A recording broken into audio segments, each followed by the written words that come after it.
The following program is not a New Channels production, and New Channels has no responsibility for the content or opinions expressed therein.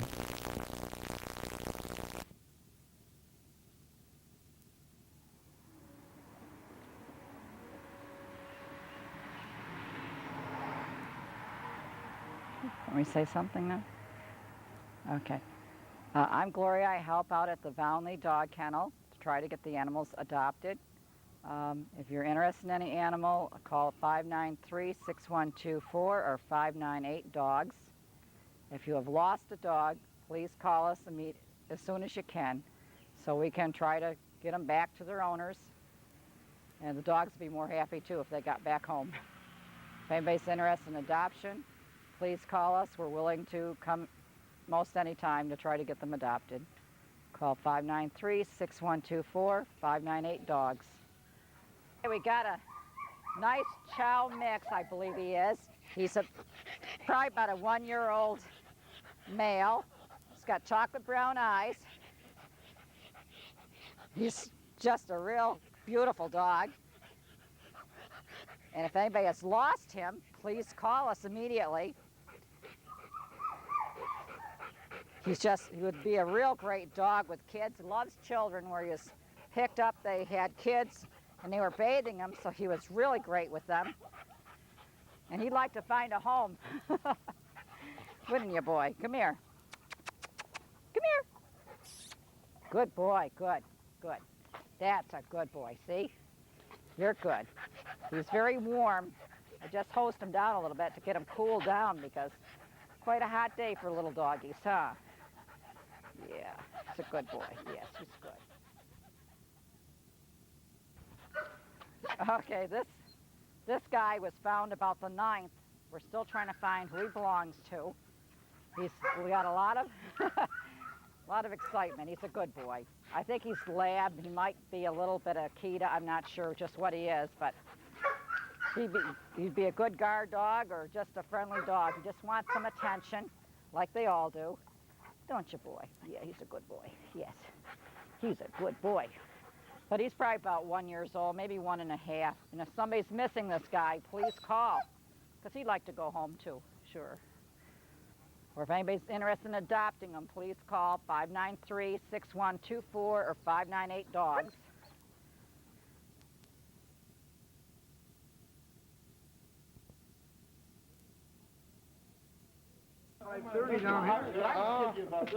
We get to correct your minutes, Jerry?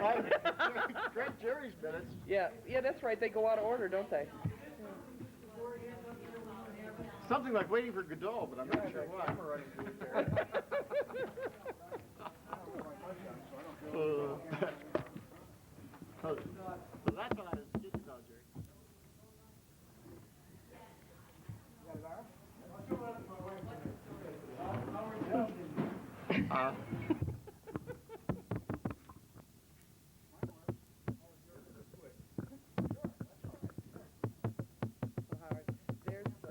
There's the copy on the regular. Well, I'm getting a nice breeze from somewhere. You're getting it? I don't want two of them. I am too. What do you think? You got CNN and everybody else. Now yours doesn't work. I got it all. You've been keeping it off for a long time, haven't you? Yeah.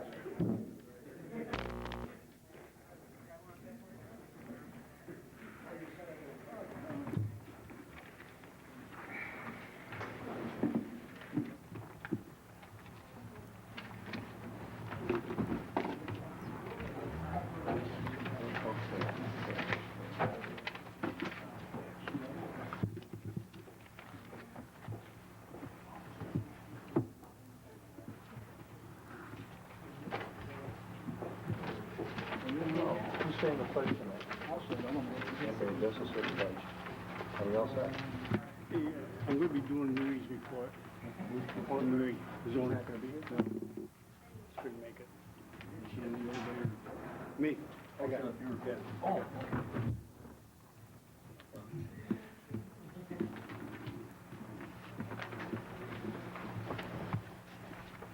I'd like to call the meeting to order. Turn it off. Turn it off again? I always turn it on. like to call the meeting to order. Jess, would you say the pledge, please? I pledge allegiance to the flag of the United States of America and to the republic for which it stands, one nation, under God, indivisible, with liberty and justice for all.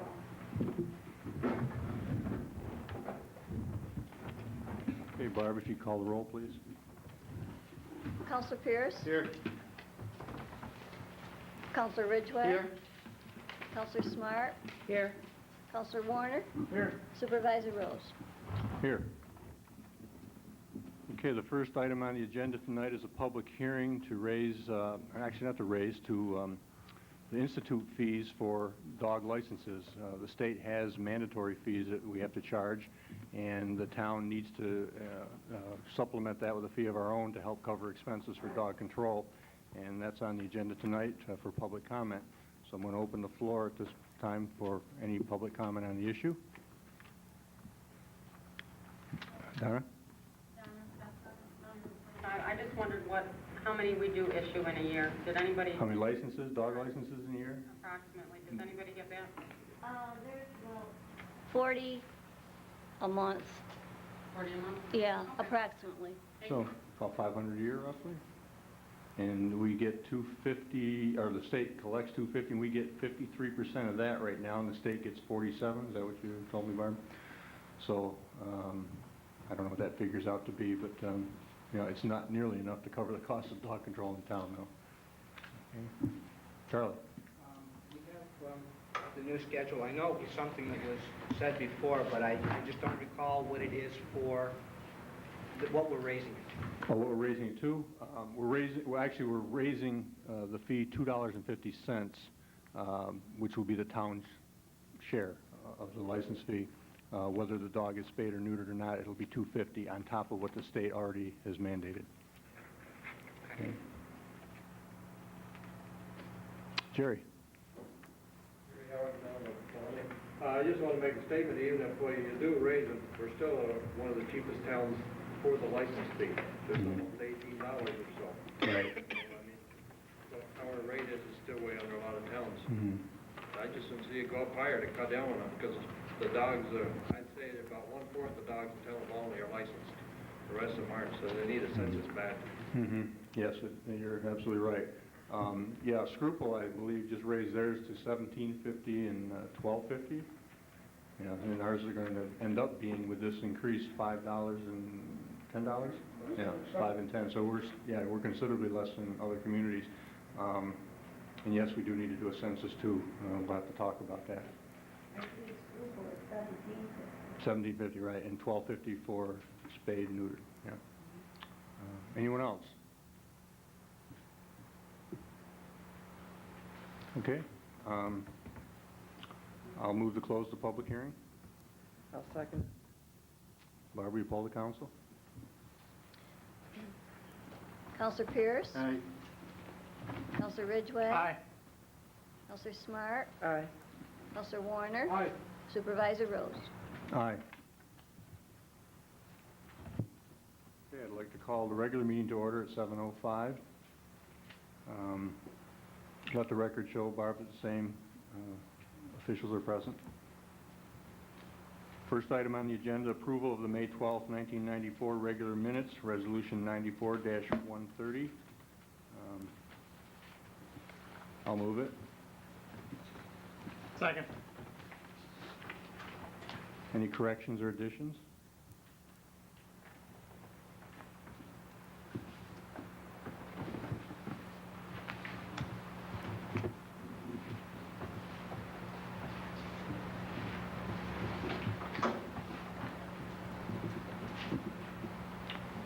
No? Okay. Barbara, you poll the council? Counselor Pierce? Aye. Counselor Ridgway? Aye. Counselor Smart? Aye. Counselor Warner? Aye. Supervisor Rose? Aye. Next item, approval of the May 23rd, 1994 special meeting minutes, Resolution 94-131. I'll move it. I'll second it. Corrections or additions from the board?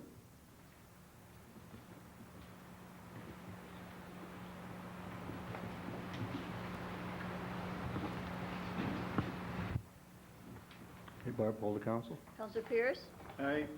Counselor Ridgway? Aye. Counselor Smart? Aye. Counselor Warner? Aye. Supervisor Rose? Aye. Next item, transfer funds, Resolution 94-132. Would someone like to move that? I'll move it. Okay, Bill. Could you read that for us, too? Let me read it. Yeah.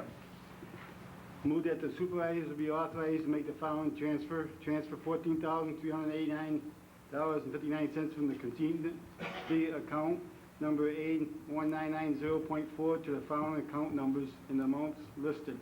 A1200.4 supervisor contractual, $204.65. A1420.4 attorney contractual, $9,124.12. A1620.2 building equipment, $4,024.75. A1660.4 central storeroom, $378.73. A9050.8 employee benefits and unemployment, $627. A710.6 debt service principal management, $30.34. I'll second it. Okay, discussion from the board? Okay, on this one, I'm going to allow discussion from the public. Is there anyone in the public that has any questions on this resolution?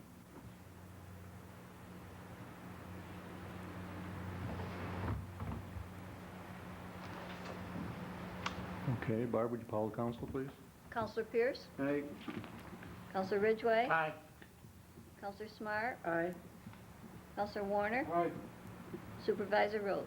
Aye. Next resolution, 94-133.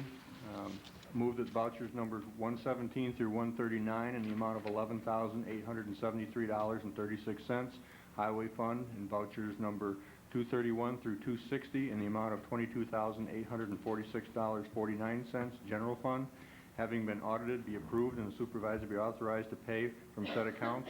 Would someone like to move that? I'll move it. Second. Okay. Barbie, poll the council. Just one, I just had just one question.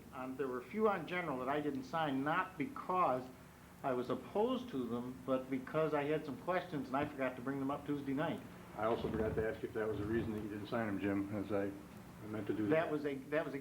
There were just some questions. I put little stickers on 2 or 3 of them, and there were questions, and I totally forgot it Tuesday. You remember what they were? I can't remember specifically which ones they were. It wasn't because of the fact that I felt it was an unjust expenditure. I just had a couple questions on them, and it's the only reason I didn't sign them, because I just wanted to be sure that they were valid.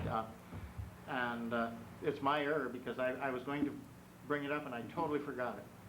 Okay, so noted. Thank So you. there will be some listed that I didn't sign, and Well, we can, we can still bring it up sometime to ask the question. and ask the question on them, Mhm. because Okay, well, we had enough signatures to get the bills paid, so they're already paid, but in any case, any other questions? Okay, Barb, will you poll the council? Counselor Pierce? Aye. Counselor Ridgway? I, to the ones that I signed with the statement that I just made, that I had some questions, and I would like to have those answered before I do sign them, but I believe they're valid. I had those questions. Counselor Smart? Aye. Counselor Warner? Aye. Supervisor Rose? Aye. Next item on the agenda, communications. The first communication I have is a letter from the DEC regarding our letter concerning the low-level sludges, nuclear waste sludge that's being buried in our landfill. And it's from Joanne Marsh, Environmental Analyst 1. Dear Mr. Rose, thank you for your revised letter concerning the town's position on the above referenced proposals. The letter states the town would like the county to be lead agency. However, in the county's letter on this subject, they neither directly requested lead agency status, nor did they state their position, negative or positive declaration. They did request more time to review the subject. The town is copied on the department's response to the county's letter. There will be another 30-day lead agency determination period once the applicants resubmit their applications and complete the full environmental assessment forms. The town's list of concerns are being reviewed by the department, and we will be responding shortly. Please note that the town was originally included in our lead agency request because we were not sure if the town had jurisdiction in this matter. We felt it best to initially include you. To be an involved agency, the town must have a discretionary decision to fund, approve, or directly undertake some aspect of these proposed actions. It appears that the town may be an interested agency instead. As an interested agency, you may still participate in the state environmental quality review process with all your concerns being taken into consideration by the lead agency. If Local Law 2 of 1994, which bars radioactive waste disposal in the town, is your only jurisdiction, then you would not be an involved agency. As we stated in our April 21st, 1994 letter to Mr. DiNapoli, a copy of which was sent to you, it appears this type of local law may conflict with the Federal Atomic Energy Act of 1954. Under that law, only federal government and state governments that have entered into agreements with the federal government may regulate the use or disposal of radioactive matter. Therefore, the town would have no jurisdictional say on this particular concern. If the town feels it has other jurisdictional powers, please inform us as to what they are. If the department can be of any assistance, please call me at the above referenced phone number. Again, thank you for your interest shown on these proposals. We have responded to this letter, and maybe it'd be appropriate if I read it at this time since we're under communications. Dear Ms. March, the town of Volney is protesting your current determination that we are not an involved agency. We believe we are an involved agency for many reasons. To be an involved agency, as you stated, requires that the town must have a discretionary decision to fund, approve, or directly undertake some aspect of these proposed actions. However, this is a very limited definition of discretionary decision. It also includes zoning changes, preliminary and final plat approval, and decision requiring judgment or discretion that determine whether or how any action may be taken. Also, the determination by the DEC that our local law has no jurisdictional say is beyond the jurisdiction of the DEC. The DEC can provide informal interpretations and guidance about the conduct of seeker. These, however, are only informal interpretations based on the experience of the DEC staff. The DEC cannot provide formal legal opinions about the conduct of seeker by other agencies. If the DEC cannot even legally interpret seeker law, they certainly are not in a position to arbitrarily decide the jurisdictional nature of local laws. That is something to be decided in the court system. As the local governing body, we are intricately involved in concerns of environmental assessment within our borders. Since we are the board that determines the master plan and the planning and zoning rules, regulations, and laws for the town, we need to take a hard look at anything that could affect the environment of our town. We are in a more advantageous position than any of the other involved agencies to assess the cumulative impacts as they relate to the town. We are also the agency to determine issues related to community character issues. Court decisions have determined impacts to community character must be considered in making determinations of significance, even if there are no other impacts to the physical environment. Also, growth inducement must be considered. If this is an activity that will encourage or cause an increase in population or business activity, then it is within the town's discretionary authority to examine the impacts on growth, the need for sewer and water or other services, increased congestion, loss of open space, etc. Also, it is in the town's position to evaluate and identify potential socioeconomic impacts. And last but not least, seeker law requires an agency to be considered involved if there is any question as to whether they are now or will in the future an involved agency. There'll be a resolution supporting this letter that we're going to vote on tonight also.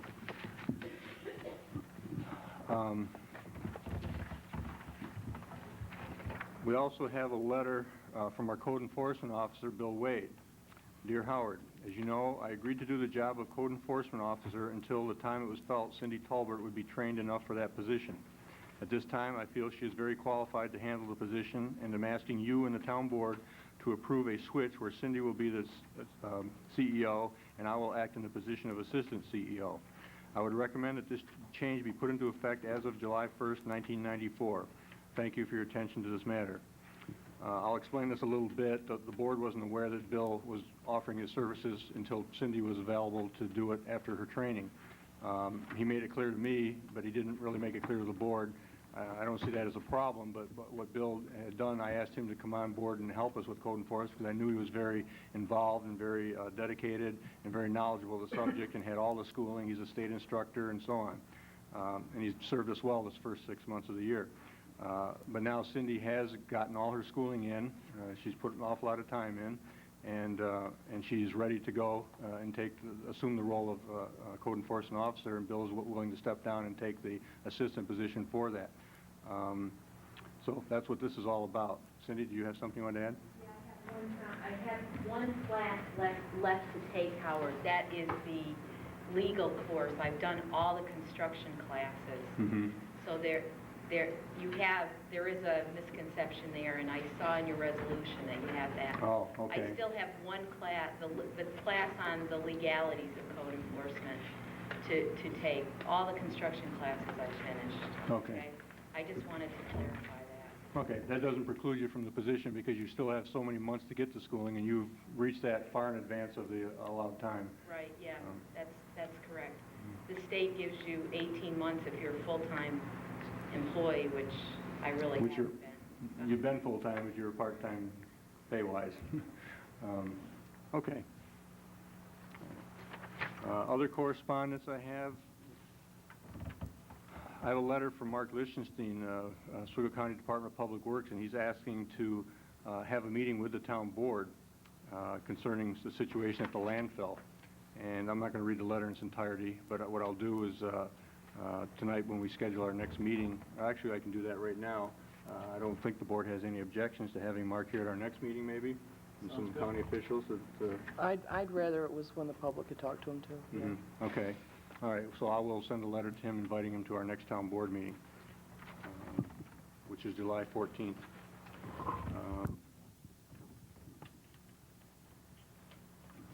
Another piece of correspondence we got from the Department of Health, State of New York, public availability session next Wednesday evening, June 22nd from 7 to 9 p.m. here at the Volney Town Hall. Is going to be a public availability session. The purpose to gather community health concerns about the Armstrong Cork landfills. Apparently they're seeking any information or data that anyone may have regarding this landfill, which I believe is located on their site over there.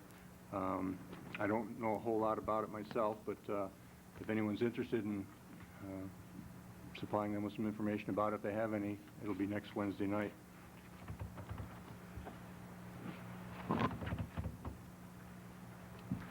And the other correspondence, we have 2 license renewals for Miller Brewery and Pathfinder Fish and Game that we'll be voting on tonight. That's all I have in correspondence. Committee reports, assessors. I didn't get anything from Faye. Did he share anything with you, Claudia? No.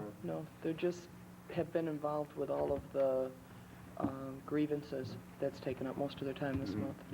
Yeah. We've gotten a number of grievances as we expected from the changing in the assessments, and hopefully we'll be finishing those up soon. Planning Board. Kevin?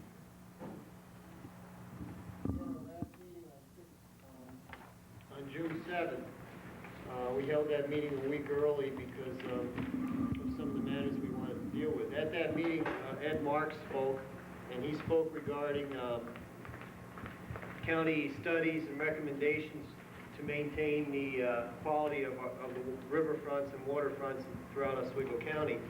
Obviously, the area that we deal with is the Oswego River, and just to briefly mention some of the concerns that they're recommending is to look into the possibility of restricting buildings within 100 feet of the edge of the river, try to keep the buildings back away from the river a little bit, and trying to maintain most vegetation that falls within that last 50 feet before the water edge.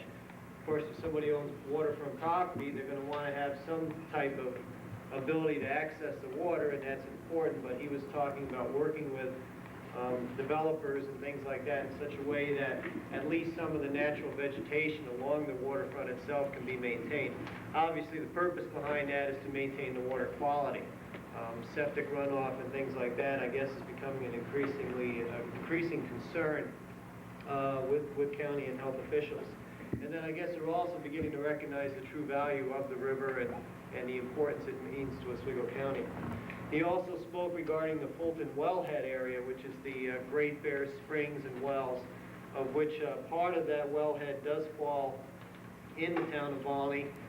Part of it falls in the town of Screwball, and they have, I guess the closest to us is the first section of the Great Bear Road heading out towards Owens, Illinois, and 57 heading out close to where the Porter Drive turnoff is. There's concern, they are just concerned that as development progresses, that we have to look very closely at development in that one area, because any runoff does eventually hit the wellhead within that area. Also during the meeting, we dealt with the matter of the request for a zone change by Michael Hammond for 3 parcels of land on Route 57, just coming off the intersection of Route 57 and 481. It includes I think it's the Fred Rayner car dealership now, a structure that Michael Hammond owns, and then the Dr. Day's office. And it was a recommendation to change that zone from industrial to business, and the board received a report from the county on that. The county feels that it's really not something that has any impact on a county basis, and the board voted in favor of recommending to the town board to approve that zone change. We also dealt with a couple subdivisions that night. One was by Larry Rowley or Rocon Construction for 2 lots on Gilbert Mills Road. That would be where you turn off Route 6, heading down the road just before the wooded area. It would be on your right if you were heading down Gilbert Mills Road. It's 2, I believe they were 4-acre parcels, and we approved that. There was also subdivisions by Beverly Du Bois and a Fowler on Mullen Road. These were minor subdivisions that we approved pending receipt of some material that we needed. Also that night we dealt with the adoption of definitions that the Zoning Update Committee has been dealing with, and we recommended approval or acceptance by the town board of the definitions as recommended by the Zoning Update Committee, with 2 exceptions. One is the definition for excavation, and for the life of me, I can't tell you why I can't get that definition approved. Maybe Bill can, I don't know. I don't understand it, but I just couldn't get that one to fly. And the other one was telephone corporation, and the only question regarding the definition of telephone corporation is that it specifies telephone lines. And in this era of wireless communications, we were questioning whether or not that definition might have to be looked at. Last night there was a meeting by the Oswego County Planning Federation, which involved the County Planning Board, Janet Quinn of the St. Lawrence Eastern Ontario Commission, and Gene Waterbury of the Tug Hill Commission, and Scott Chatfield, and I think most of us know who Scott Chatfield is. And that was dealing with changes in planning and zoning laws that are going into effect July 1st. And I thought I'd just touch real briefly upon that. There was a lot of discussion regarding comprehensive plan. The concept of a comprehensive plan is gaining greater and greater importance in dealing with zoning matters, and they finally, I think that there will be a specific definition coming out. Referral process to the county.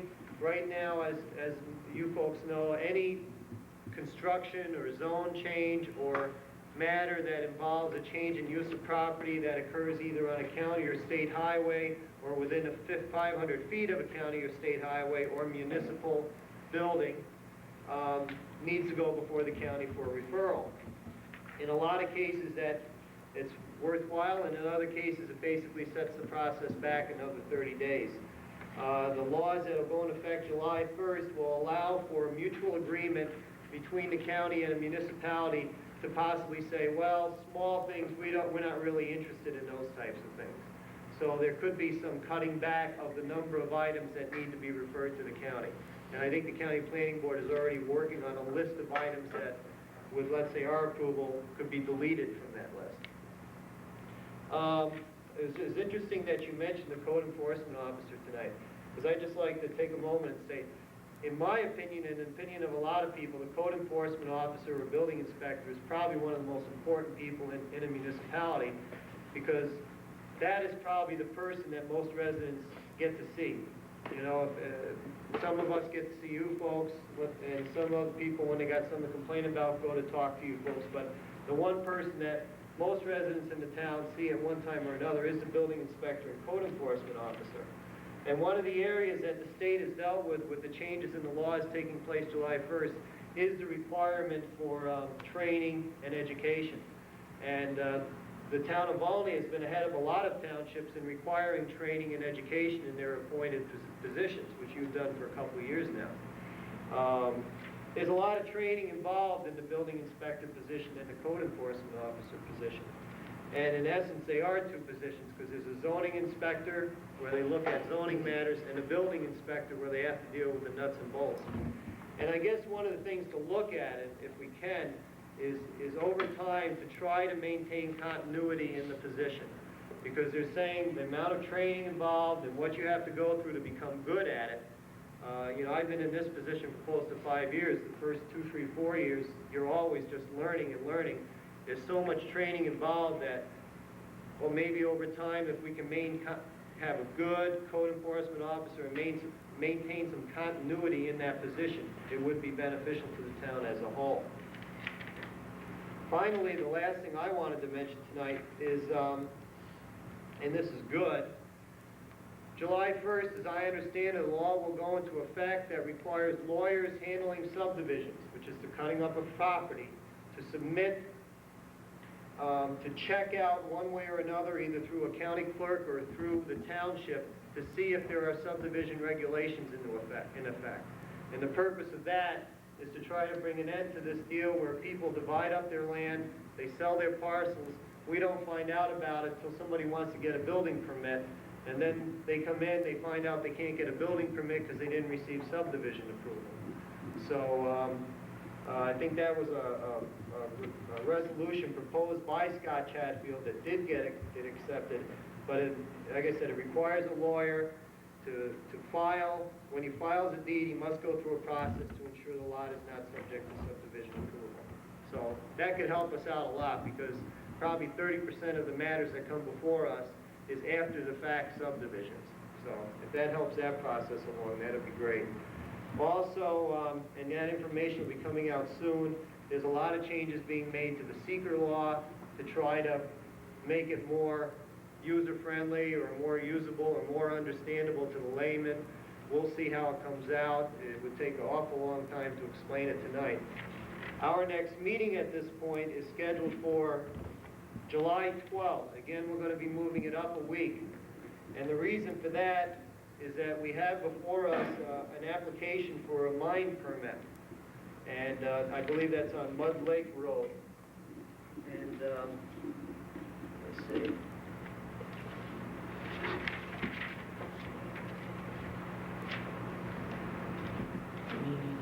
Well, they've gone before the Zoning Board of Appeals. They have to go before the Zoning Board of Appeals for a special use permit, and plus they come before us for site plan approval. Probably the most important aspect of it is the ZBA special use permit. But as we all know, there's a time factor involved here. And what we're going to try to do is get them to come before us on July 12th, and then the Zoning Board of Appeals is planning a public hearing on July 13th, which I'm hoping with the approval of my board, both boards can attend and have a joint public hearing. If anybody has any input or suggestions or areas of concern regarding this proposed mine permit, please give me a call. I do think we need to recognize that there's not going to be fewer mines in the future, there's going to be more. As long as we're paving roads, as long as we're building buildings, there's going to be a need for these mines. We can't stop mines from happening, but I think if we can become more involved in the after process, the remediation process, the reconstruction process, and have more input, that's, I think, where we have to become more involved as a municipality. An example of that is on the Owens Road. If you go past the intersection of Mullen Road, down towards the dead end, on the left-hand side is what's looked upon as a remediated mine. And if you look at it, you'll see that, you know, the hills have been smoothed out a little bit. There's been some grading taking place. But I think, and I'm not the expert, the first thing you see when somebody's working on a mine is they remove all the topsoil. All the topsoil is removed. Then they do all their digging and they take all the minerals that need to be removed. Well, if part of the remediation process is not placing some topsoil back on the site's going to be nothing but, in my opinion, a leftover mine for the next 20 years. And I think that is maybe one area we can look at, that as part of the remediation process, that topsoil be put back on, that some planting be done. And I suggest to anybody who's interested, take a look at some of these abandoned mines and have some suggestions as to what we can do. I don't think we're going to eliminate them, but there's no reason why we can't have a usable piece of land when it's all said and done. Thank you very much. I'm sorry it took so long. No problem, Kevin. I have one quick question, though. Do we have any major subdivisions coming up this year that we might be seeing some revenues for our park fund? No, not right Nothing? now. No, I don't have any at the moment. The biggest project I think that will be coming up will be the nursing home. Mm-hmm. As the county, I think the county okayed the roadway, and so I'm expecting to see them come before us within the next month. Okay, thank you. Zoning Board, you had a report from Marie? We could make it. Kevin covered the public hearing with the schedule for July 13. We're going to try to have it combined.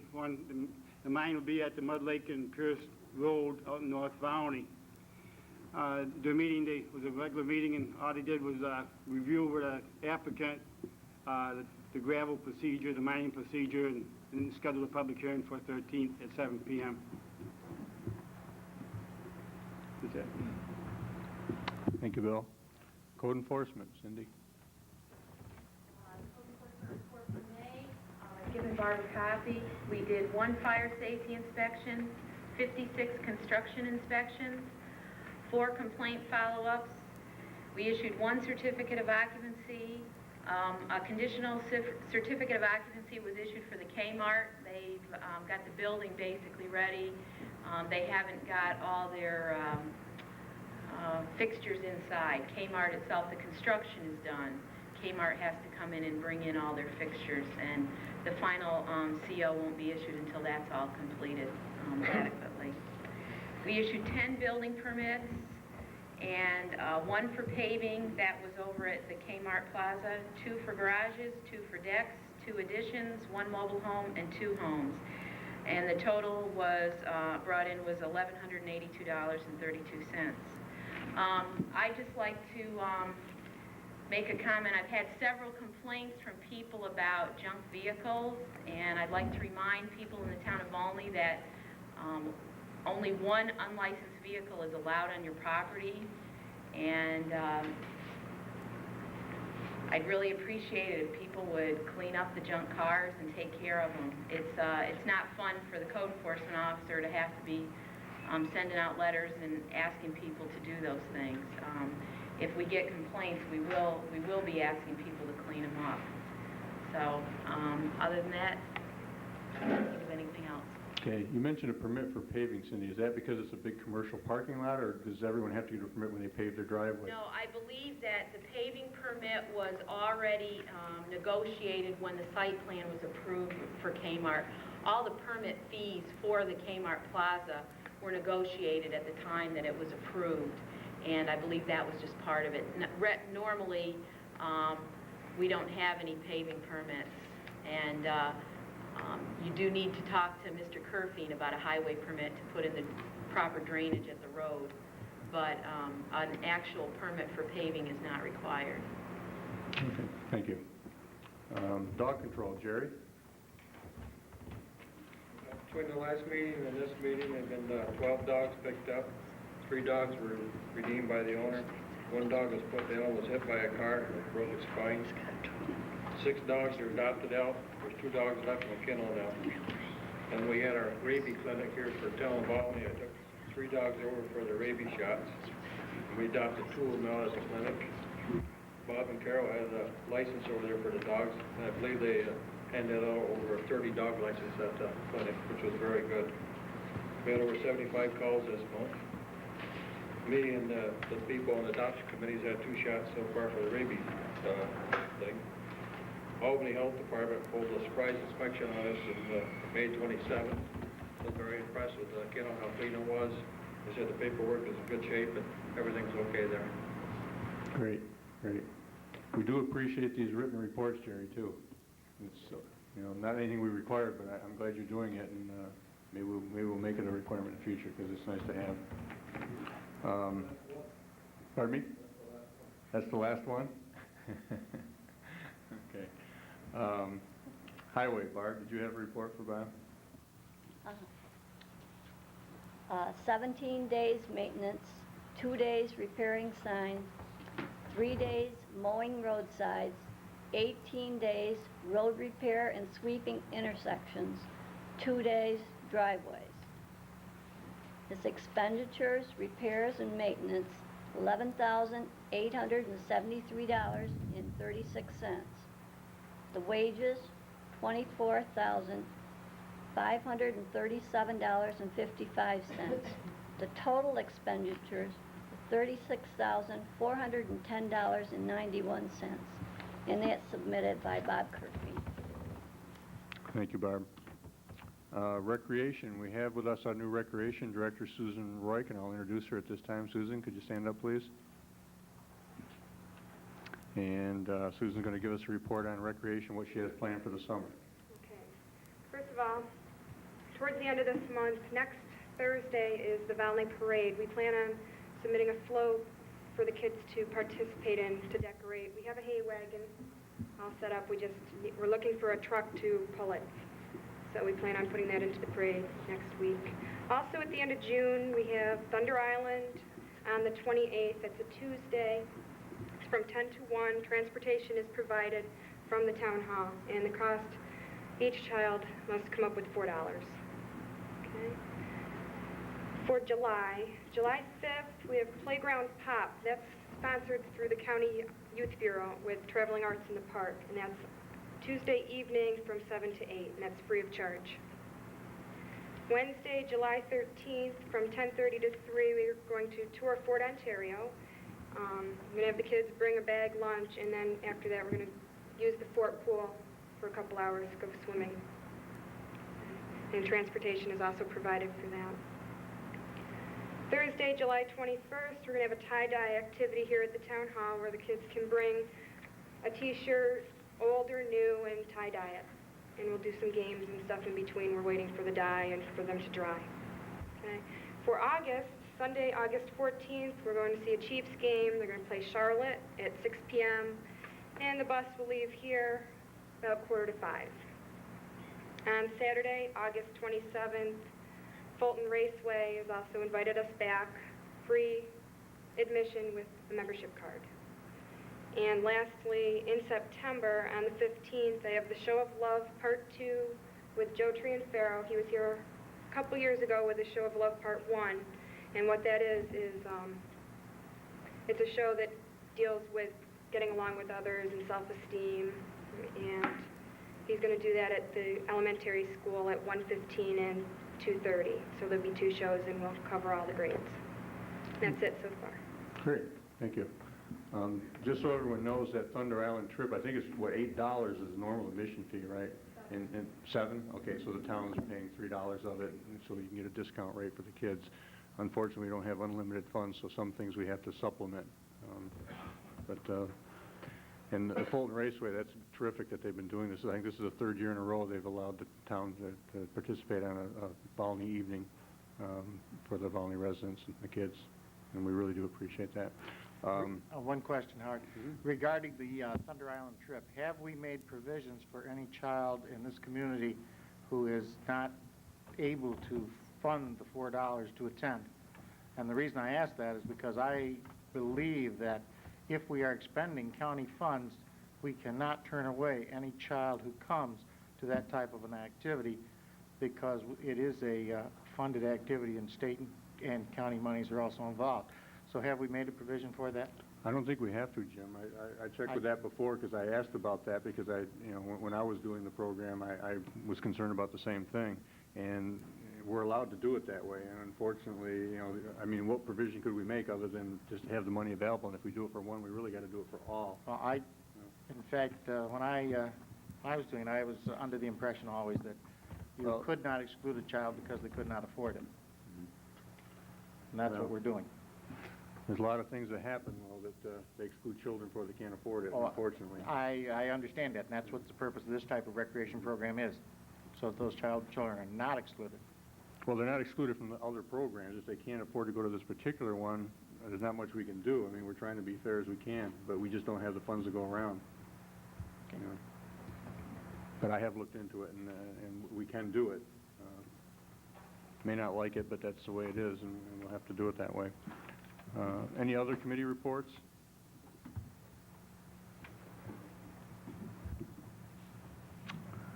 Okay, on to old business. Any old business? Would be an appropriate time to bring up, we, in a dog pound, with a rabies scare and everything, the state says we're supposed to, when we adopt the dogs out, they're supposed to have the rabies shots. What we've been doing is when they adopt them, we give them a couple of days to get the shots, to get their license. But a lot of people aren't doing it after we release the dogs. The state recommended that we, the town go ahead and get the rabies shots done and get the, charge it to the adoption fee at the time when they adopt the dog so that they will have the rabies shots. And they're supposed to have the license when they pick up the dog anyways. Mm-hmm. And Jerry had went out and surveyed the veterinarians around, and he found Dr. Diamond would, most of the veterinarians would do it from $18 to $20, but Dr. Diamond would do it for $5 a shot for the town. And Jerry would like to have a definite answer on which way the town would like to go on this. What is the adoption fee right now, Jerry? $10? Okay, so if someone comes to see you and likes a dog, wants to take it off your hands, they pay you $10, and then they can take that dog home when they get the license, right? They have to come back with a license? Weeks, but I got some people that adopted dogs in February, and I still not get a reply on them. So they're adopting them, and then you're trusting them to get the license, and they're not doing it? Mm-hmm. Like I let a dog go last night. I charged him for the dog license. I had him sign a paper, license paper, that, and today I brought it over to Barb and had it filled out. I mailed him that plus the shot, but everything was charged extra for that. Mm-hmm. I think that's the best way to do it. In town or out of town, no matter what, register the dog here the first time, no matter where they live. And that way I know it's licensed, and the next year they can license it wherever they want it. Okay, so before they adopt them now, you're making them get the license before they come get the dog? That's what I want to make sure. That's what I did this one, because I had... Well, I don't see a reason why we shouldn't do it that way. Actually, I didn't know we were doing it any other way. You know, I first took over, and they said they've been giving them like a 2-week grace, but it isn't working worth the time. no, I wouldn't think it would. I called some people 10 times, and still don't get nothing out of them. I get a lot of problems. I don't know if it takes board action to do that. I suppose it probably would to set a policy for that. You know, I would recommend that we make them get the license before they can take the dog, and then we'll get the shot, and it'll be included in the cost of the adoption. So if the shot's $5, the adoption's $10, we charge them $15 for the adoption, and they cover the cost of the shot, whatever that may be, and they get the license. I think you ought to get the shot and the license at the same time, right there, like I did it. Mm-hmm. They can fill out the paperwork. They can take the dog up that night if they want. I already charge them for it, and I mail it to them the next day. That way I don't have no chasing around for my paperwork. I don't care if they live here or Williamstown. Have it licensed the first time you're in Volney. Because right now, throughout the town, you don't have to have a license, according to the state, but yet they want the dog license when it goes.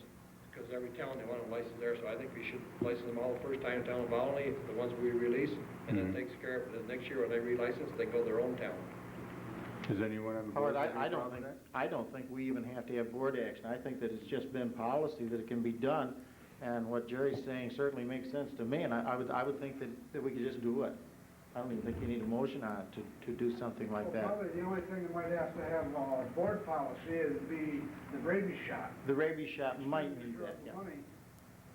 But I think it's a good idea to have it done before you even, if you have a dog you know you're going to adopt, to get the rabies shot, then when it's... I got a dog that's going to be adopted out tomorrow. Tomorrow morning, I'm going to take it out to Dr. Diamond. He's going to give it the shot, and I'll bring it back, and I'll charge him the $5 for he charges. The dog is going to go home, but save me the whole hassle. I think I'll have them license the dog here the first time and everything is done. And either $20 or $25, the dog is rabies license is theirs first year, no problem. I think it's the best way to do it. Well, it may not be necessary to have a motion, but it probably wouldn't hurt either. So maybe at the end of our resolutions, Jerry, we'll put something together and add another number to the list, Barb, and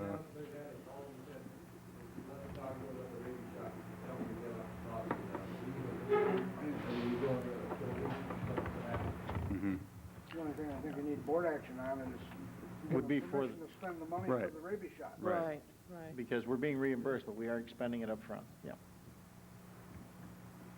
Good point. Okay. I have a question for either Bill or Jerry or anyone here that knows. Now that we have rabies in the town of Volney, at least one documented case, I don't know how many of the other board members have gotten calls, but I've gotten a couple on what do we do with a raccoon that has either been hit, that's in the road, or that is acting strange. I've had people call the state police. Well, the state police really don't give a satisfactory answer, and yet now that we do have rabies in the township, and we are on TV, is there some way that we can direct people, Jerry? How do you direct them, or Bill, or I plead that... All we got is a dog control officer. He just handles dogs. He No, don't follow- I understand that, he don't Bill. I'm handle asking... other animals. Who should they call? I'm asking, who should they call? I know that we only handle dogs, and I'm deferring to the Bill or Jerry only because I believe that you're in close contact with this and might have some answers for the public. Well, I got a call from Evan Walsh when they had the case here in Volney last week, and I asked him that same question, Jim, and what he told me was just to tell the people to stay away from the animal and call the health department, the county health department, and they'll take it from there, whatever they do. Is that a 24-hour number? Do we have the number? I don't think it's a 24-hour number, no. I can check Jerry on that knows, and find though. out. They have a 24-hour number. They do, Emergency good. number. Plus, the Oswego Health Department is supposed to, they're supposed to be giving out 2 new jobs for people just to handle this rabies thing. They're putting it on their medical department or whatever. It was in the paper, Valley News, over about a month and a half ago. They're going to hire 2 people for this. They're dragging their feet. Is there any way we could get this on the TV, though, so that, I mean, could you put it on at the very end? Could you put it on at the end of the meeting when he gets the number to you? Yeah, Terry can run it as a leader at the end of the videotape, maybe when they show it on cable, with that number and who to call. And, no, well, I mean, before he You could give it to Barb, and edits she it. could give it to the rest of us. Yeah. Or she could get it to Terry, and he could put it on at the end. Because I think people would really appreciate that, especially with the situation as it is now. I think it's like a voice box and they monitor and they'll call you back. You got a 24-hour emergency. Yeah, no, good suggestion, Jim. Any other old business? Okay, let's move on to resolutions and discussion. Okay, the first resolution, 94-134, we have 2 similar resolutions, and it deals with fireworks. The first one is for the Spirit of Central New York's Balloon Festival that's being held at the county airport July, I think it's 8th, 9th, and 10th, I believe. I'll move it to accept the application from Spirit of Central New York Balloon Festival pursuant to the provisions of Section 405 of the New York State Penal Code, and hereby grant permission for a fireworks display as specified in the application. Do I hear a second? I'll second it. Any discussion? The only discussion I got, these gentlemen's names here, are these the gentlemen that's gonna put on the, Let me see which one it shows. so this is for the Balloon Fest. Yeah, I think we've got an The person putting on the display is the same one putting it on for both events, the one at the airport and the one at the Volney Fire Department. Let's see, Telstar Display Fireworks, I believe they're the same ones on both of these applications. Yeah, they are. They're out of Auburn, New York.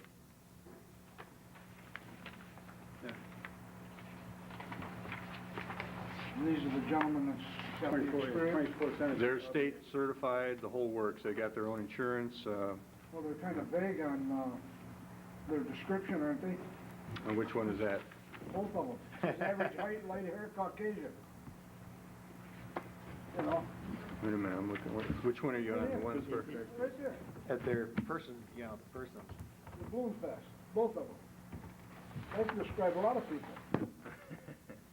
Well, we're not requiring them to submit a photo, so I guess we have to live with that. But this application that we're using is a model that we've gotten from several other communities that do the same Does thing. this go to the state, or? No, this just is for our own record, and it's going to go on, well, for the county airport, they're going to want a copy of it for their records, but other than that, no one's going to see it but us.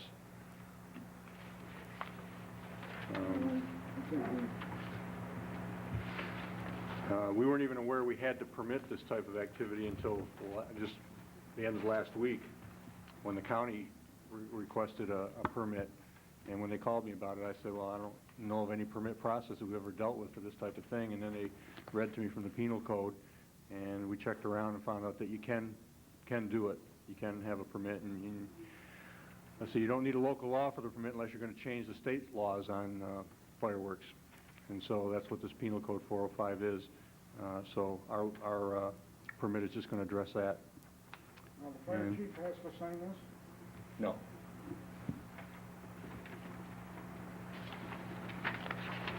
That's on an application that was a model, but I don't see any reason to require it. And the fire chief is one of them that's sponsoring the fireworks, so they already know about it. As far as the county goes, we're going to forward a copy to them. I think that's on the permit, which I have a copy up here. So they'll get a copy of the approval from us. I didn't see any reason for him to sign it, but he will get a copy of the permit. If the board prefers to have him sign it, it's just going to delay the process a little bit. No, the only thing is, as long as they're aware of it. Well, they'll be made aware of it because it's on the permit that we're going to be giving them, and the copy's going to go to them. Yeah, no, they will be made aware of it. I just didn't see a need for them to sign anything.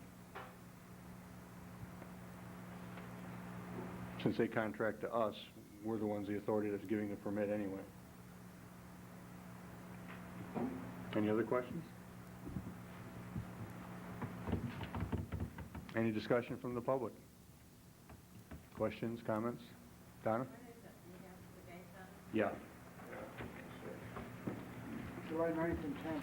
Yeah, July 9th and 10th is the air show, Balloon Fest, not air show, they don't want to say that, a Balloon Fest. And then on Friday, June 24th, which is a week from tomorrow, is the fireworks at the Volney Fireman Field Days. Both of them start at 10 p.m. And this same company is doing both of Same them. company's doing both events, right? Right. Any other comments or questions? Okay. Barb, will you poll the council? Counselor Pierce? Aye. Counselor Ridgway? Aye. Counselor Smart? Aye. Counselor Warner? On these, I'll vote aye. Sup- Supervisor Rose? Aye. Next resolution, 94-135, move to accept the application from the Volney Volunteer Fire Corporation pursuant to the provisions of Section 405 of the New York State Penal Code, and hereby grant permission for a fireworks display as specified in the application. I'll move it. I'll second that one. Okay, any discussion from the board?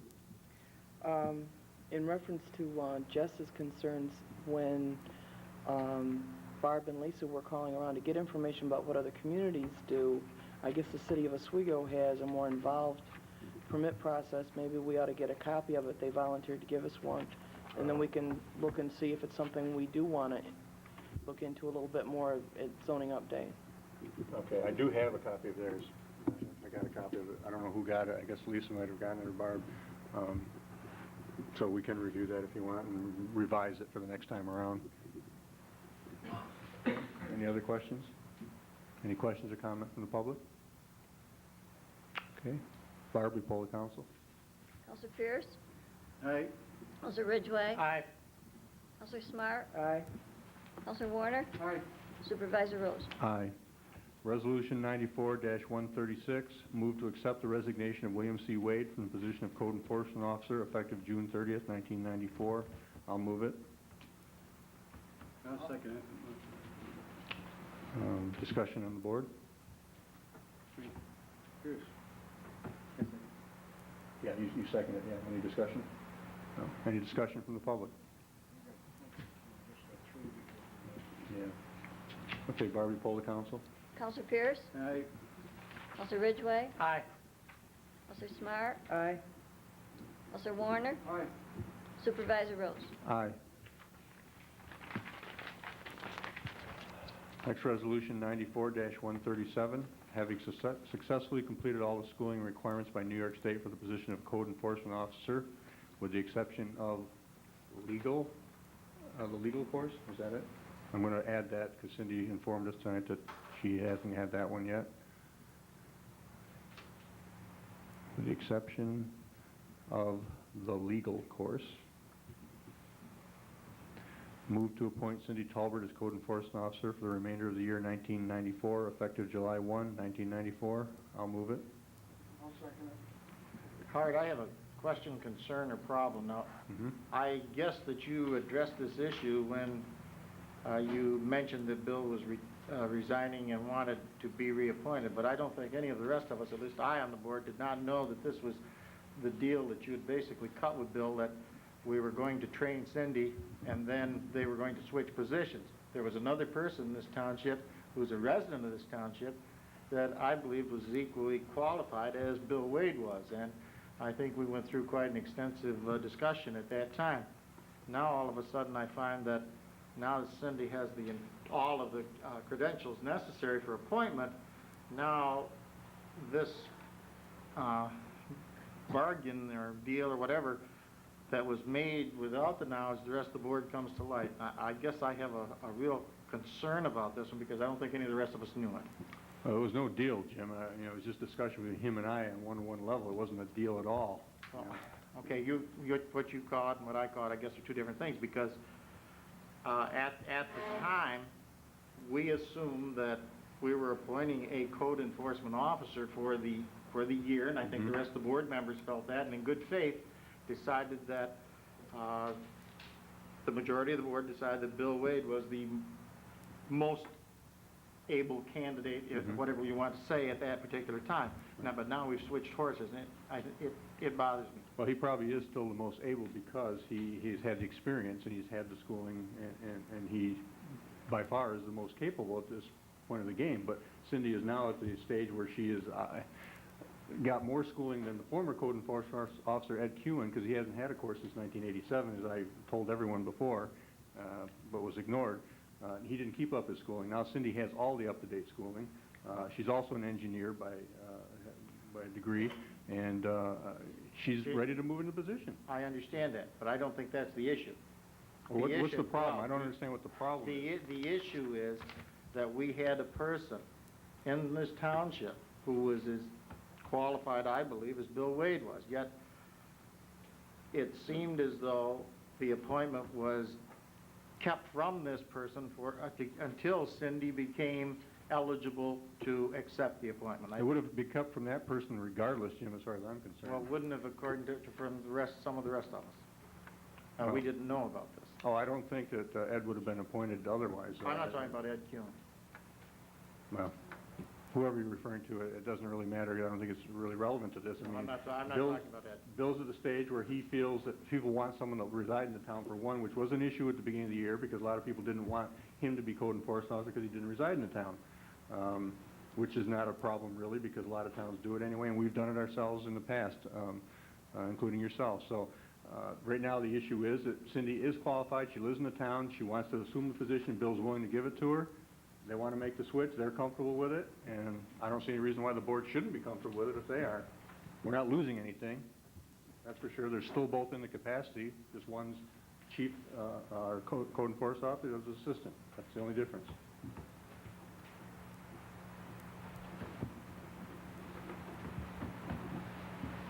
Any other discussion on the board? Any discussion from the public? Kevin? I'd just like to mention, I think I'm sure you do too, but I get quite a few calls usually during the course of the year from people having questions one way or another. And I am not familiar with the gentleman you're talking about, Jim, so I can't say more. But I do feel that this is a good move. Tony Gray is. Yeah, it was the gentleman you mentioned back in January, I remember. But I don't really, I think, okay, I know who he is. But I know that Bill Wade, like you said, he's very well qualified, he's very knowledgeable, but there has been a problem in that he is a very busy man, and he has been inaccessible, and people have had trouble getting a hold of him. And I know there was some people saying some things that they were having trouble getting a hold of him, because he's a busy guy, there's no doubt about it. I think that Cindy Tolbert, at least from the point of view of the people going for permits that I've heard from, they tend to find her relatively knowledgeable and professional, and the comment is like, I can get together with her, and when she says this is what I need to do, it's clear to me that this is what I need to do. Now, it's not to say that this other gentleman might be able to apply the same thing, but I think from where we stand now, the move of taking Bill out of the position of code enforcement officer and putting someone else in that position, such as Cindy, is probably good for the town as a whole, because there has been some problems like I said in the past, and Cindy has filled that slot in a lot of cases, providing, I know, wide waters for people to talk to and some of the other developments in the town. Well, that's part of why I'm not comfortable with having people that don't live in the town if there is someone here in these positions, because if you live in the town, it's easier to take 10 minutes, 15 minutes here and there and meet with somebody, but if you've got to drive for half an hour, 45 minutes, that you may use up all the free time you had at that time to help someone. I didn't know you were referring to Tony when you mentioned Yes, that. But Tony was not applying for full-time the code enforcement position. He was applying for assistant because he's full-time with the city of Fulton as a fire chief, so he could never have done that job. He was willing to do assistant. So he wasn't applying for that anyway, Jim. But he had the credentials and probably Oh, he could have certainly worked does. through this system exactly the way that Bill Wade did, had he had the opportunity to switch once a person was trained. No, I don't think so. No. Okay. And Tony knew why we didn't appoint him, and he accepted that, and he didn't have a problem with that. Okay. But he is very good and very highly qualified as well. I agree with that. Charlie. Charlie Smart, Silk Road. I personally have no objections to Cindy. If she's still here, I don't see her. Okay. But I am curious, in the past, when a position has been vacated, haven't we advertised and interviewed people again to, If we choose to, the yes. entire board reviewed it? I don't see why we Well, there's really no vacancies, Charlie. We're just switching positions around. That's why we didn't No, that's advertise. not true. It is a vacancy. If he resigns from the position But it's for the is purpose of switching around, not because he just doesn't want to do the job. I'm not sure that that's a legal provision for them to decide among themselves. Well, they're not deciding. We are. If we don't decide tonight, they're not going to do it. It seems like an improper procedure to me, Howard, that's all. I think the position would be vacated, and then you would consider who you want for the next one, even if you immediately nominated somebody, but it No, wouldn't you know, be- Charlie, actually, you don't even have to advertise the position every year, whether you know it or not. You can just carry people over for the 2-year time when the whole board sits here, and when the board changes, then you should advertise, but you don't even have to do it from year to year, according to the Association of Towns. I don't So- know, it seems odd to me, Yeah. that's all. And again, it's not that I have any qualms about Cindy's qualifications. Mhm. Thank you. Anybody else? Donna? Do they have to have the same training, the assistant and the chief Yes. or whatever? Yeah, you have to be fully trained in a certain period of time once you assume the position, which I was always surprised. I would think that you would be trained before you took the job instead of on-the-job training, because it is such an involved, complicated, and a dedicated type of position to be in. And it really requires someone that enjoys what they're doing and is really dedicated to it. But that's the way the law reads. You've got so many months to get it based on whether it's full-time, part-time, and so on. Any other questions? Barb, will you poll the council? Counselor Pierce? Aye. Counselor Ridgway? No. Counselor Smart? Aye. Counselor Warner? Aye. Supervisor Rose? Aye. Resolution 94-138, move to appoint William C. Wade to the position of Assistant Code Enforcement Officer for the remainder of the year 1994, effective July 1st, 1994. I'll move it. I'll second it. Discussion? May I ask a question? Since Cindy Talbert is not resigned as Assistant Code Enforcement Officer, is there a vacancy? I mean, you might have moved her around, but she hasn't resigned. she hasn't resigned as the assistant. I talked about that, and you know, maybe it might be the proper way to do it, but she's being promoted is what she's actually being. She's not resigning from anything except moving up a position. Bill actually is stepping down from the position, so that's why I put it in as a resolution to have him resign and accept that first. Now, if you prefer to have Cindy resign, we can do a motion on that, because she's not really resigning from anything. She's just accepting a higher position is what it is. If you're more comfortable with a resignation, then we can do that if you'd like. And if his time is that pushed, is he really going to have a lot of time for the assistant position either? Well, it's not that his time is that pushed for. He's been doing a lot of work on the mall. He's been putting a lot of hours over there.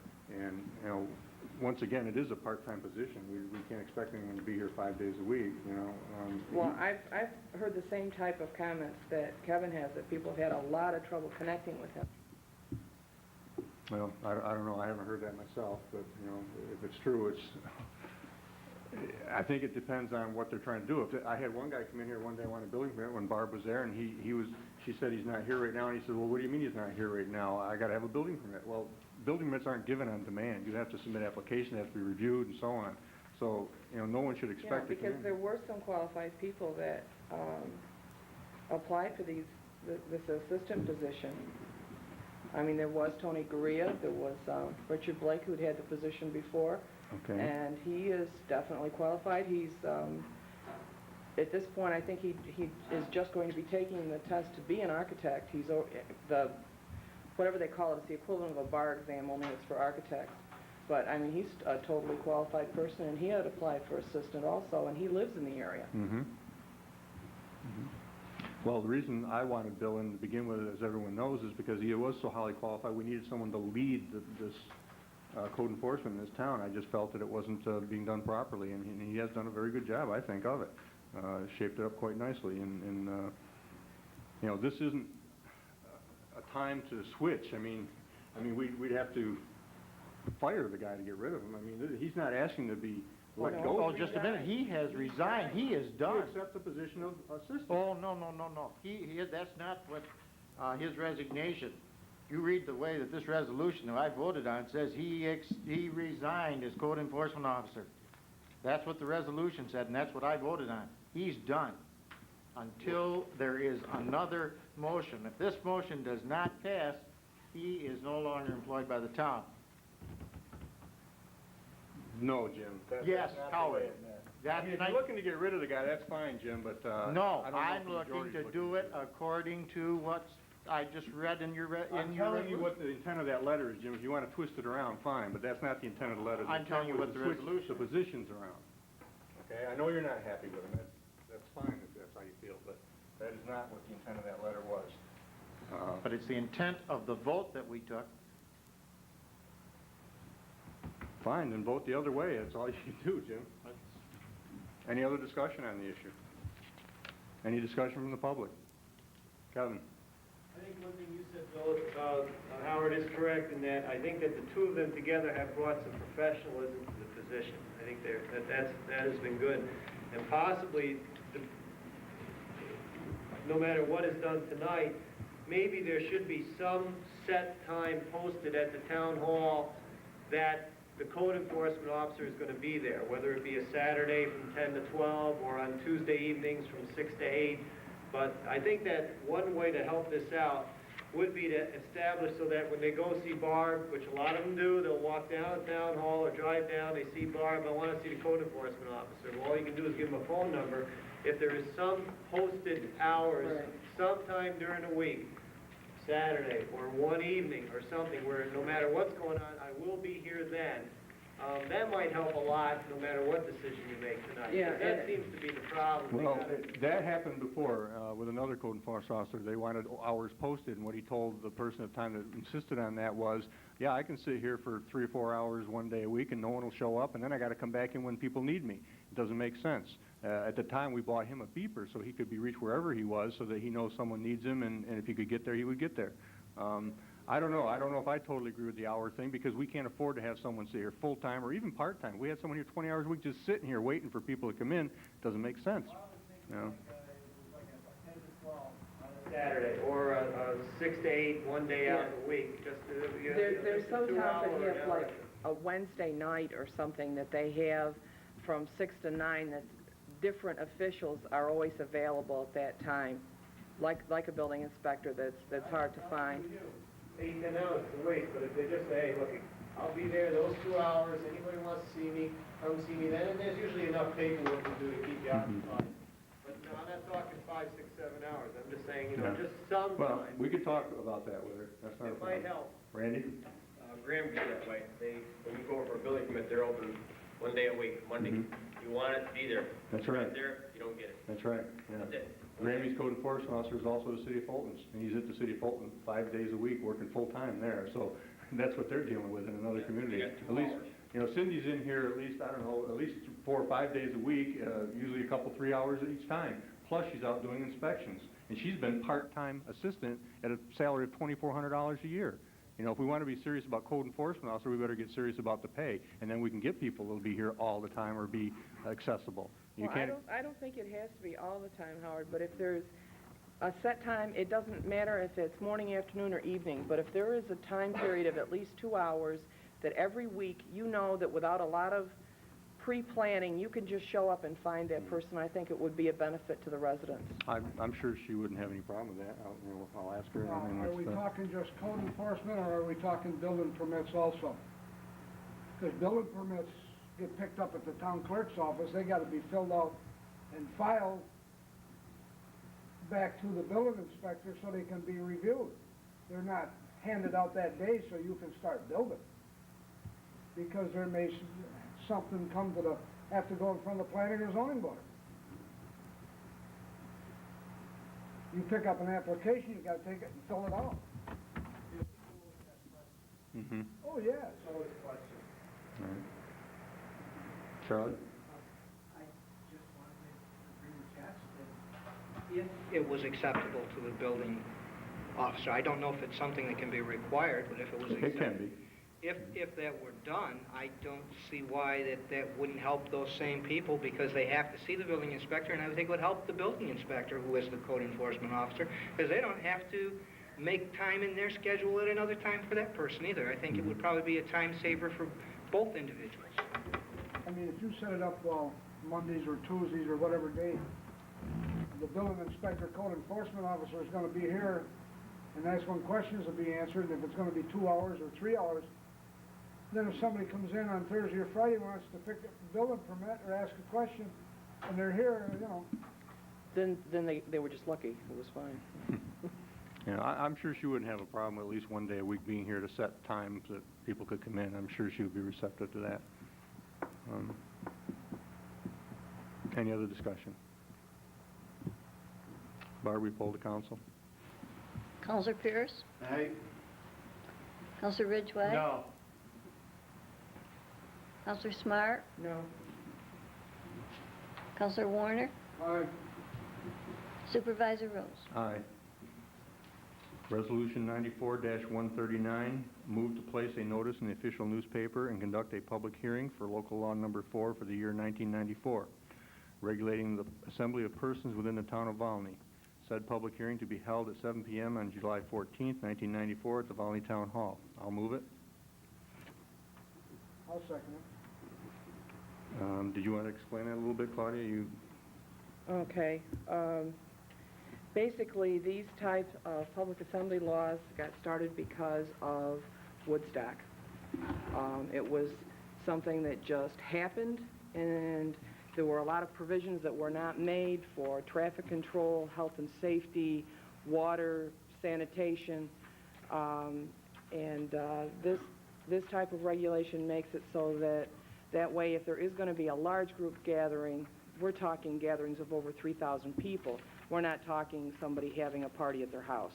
But something that's going to bring in a large number of people, a large number of vehicles, that requires more planning than just a house party. And we want to make sure that any of the things like that happen in the community, that is well thought out and it's not a disaster. And that's what this local law is for. And Woodstock's 25th reunion is not being held here, by the way. I hope not.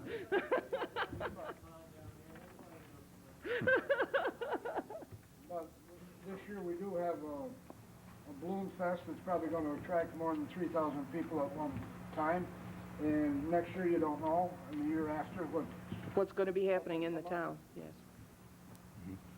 Charlie?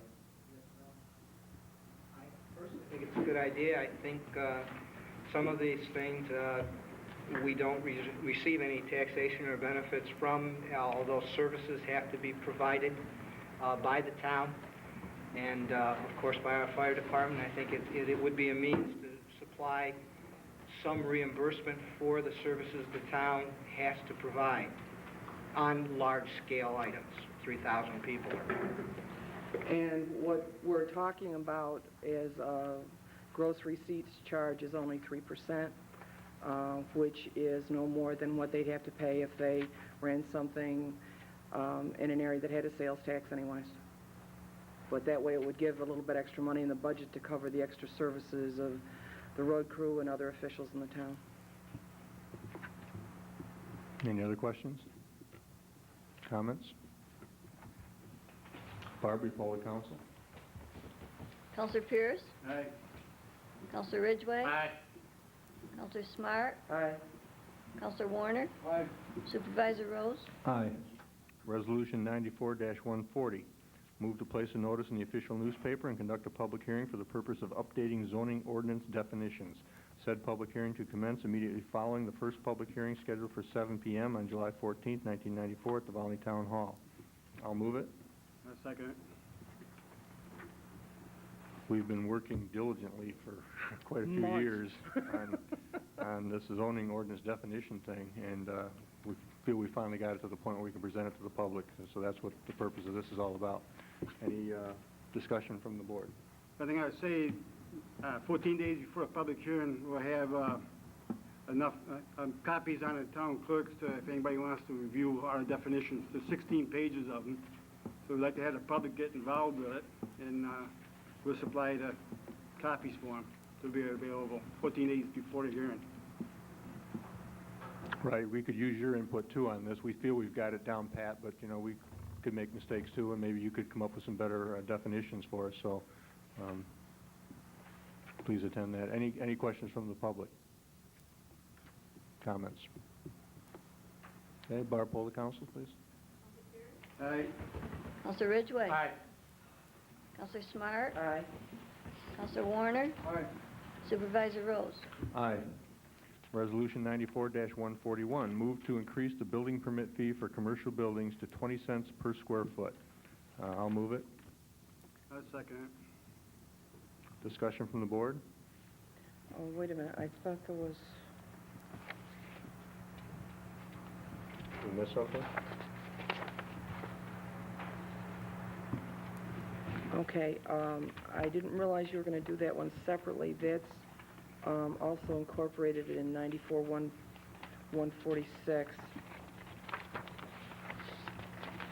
Oh, okay, I see what happened here. I wrote a resolution, you wrote a resolution that addresses the same issue. Right. Both got entered into the resolution list. Right, Okay. Well, why don't we do this? Yours says attachment D.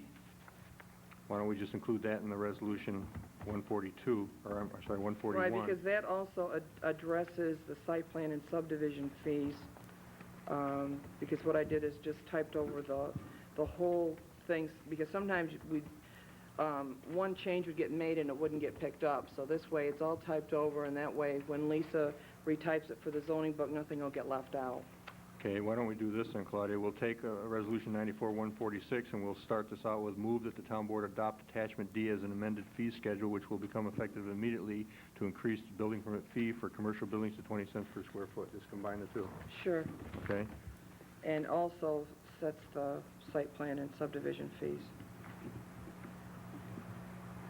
Because that is making those to be, that we're charging what, on an actual cost basis. Okay, so you have that typed up? Yes. Sets the site plan and subdivision. Engineering Fees. and legal fees. Does everyone have a copy of that? Yes, it's in attachment D. Has everyone had a chance to review that? I haven't seen this. Want to take a few minutes to look it over? Yeah. I think the only changes are the Yeah. commercial, aren't they? Right. Basically, what I did is just made it a little bit easier to read, and so I changed the order of some of the things listed on there, but the only ones that have been changed are industrial and commercial, and then I added the section site plan and subdivision fees, because when we did the calling around, we found out that most communities have decided it's easier just to charge actual cost rather than in a set fee, because it varies so much how much it does cost you to review these. And then we were going to add the public hearing fees to our fee schedule, so I just typed those on the bottom so everything was in one spot. Okay, industrial you changed to? Yes. Okay, then maybe we better scratch that building permit fee for commercial buildings, because we're also including... Commercial. Commercial and industrial. We're gonna scratch 141. Maybe we should scratch 141 altogether and just go with 146. Scratch it, we have to renumber. Right.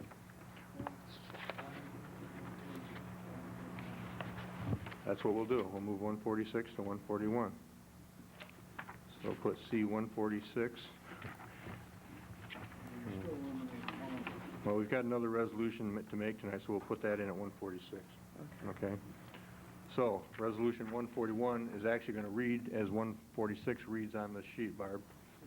Okay?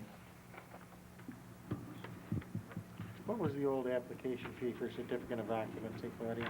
That's exactly the same. Same thing? Yeah, I couldn't didn't, remember. the only ones that were changed were industrial and commercial because every building inspector we've had in recent memory has said that it was wrong. Good So enough. this is making it what they have all said it should be because really, if somebody, the way it was done before, people would have been further ahead saying that they were putting up an industrial building instead of a home because they'd pay less. And the industrial and commercial require more inspections than residential property. This makes more equity in the system. Okay. Any other discussion from the board?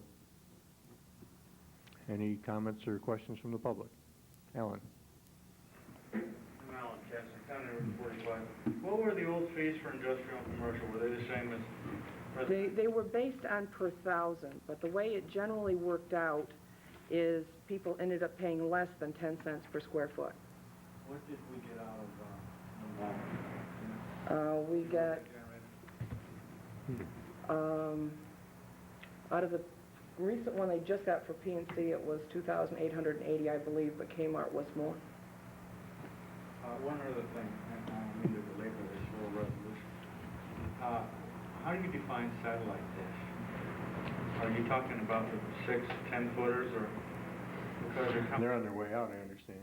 Yeah, well, they're coming up with these things that, like a pizza pie, a small pizza pie. And I just wondered if you had defined that, or if you're just talking. I don't know.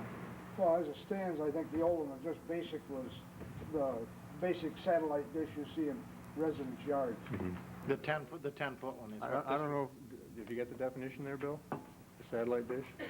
We can tie it. Satellite dishes are covered underneath the tower issue. They were, Okay, but we don't have a definition for satellite dish that describes size or anything else about them?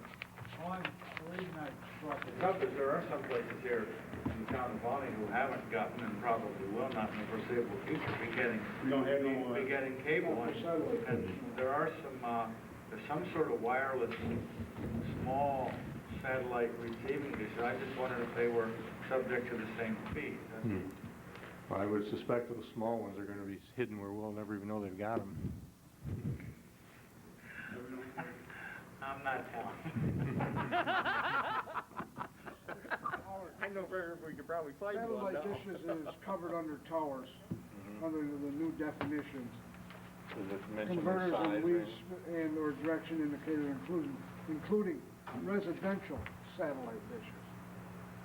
Yeah, but it doesn't define what we Our mean. old ones define what a satellite dish is. The new one is going to be under towers for residential. I don't have a copy of the old one with me. Okay. Charlie, do you have a question? I just like the fact that the site plan and subdivision fees now say legal and engineering fees incurred by the town for legal and engineering shall be paid by the applicant. I think that removes a lot of the controversy over having a set fee which might be too large or too small, and the question of the town unscrupulous people trying to profiteer from it. If we're merely getting reimbursed for what it costs us, that seems proper. Yeah, that was the intent all along. Okay, any other questions or comments? Barb, will you poll the council, please? Counselor Pierce? Aye. Counselor Ridgway? Aye. Counselor Smart? Aye. Counselor Warner? Aye. Supervisor Rose? Aye. Resolution 94-142. Move to send the letter, see attachment A, to Senator Charles D. Cook, Chairman of the Legislative Committee on Rural Resources, in support of an amendment to the Environmental Conservation Law. Very short letter, I'll read it to you. And then I'm going to have Bill Pierce explain a little bit about why we're doing this. Mr. Chairman, an amendment to the Environment Conservation Law, Article 23, Title 276, Section 23-2711 permits, number 2, letter C, is recommended to be changed to read, the application shall have a sealed signed certificate from the local government verifying that mining is in compliance with all local and zoning laws. At the present time, only a statement from the applicant is required, and because of the time limits imposed on the DEC, the local governments aren't notified before the application is determined to be complete. Whereas if a statement is in fault, the local government's only recourse is through litigation, an unneeded expense to the localities. Thank you for your cooperation in this area of concern to many local governments.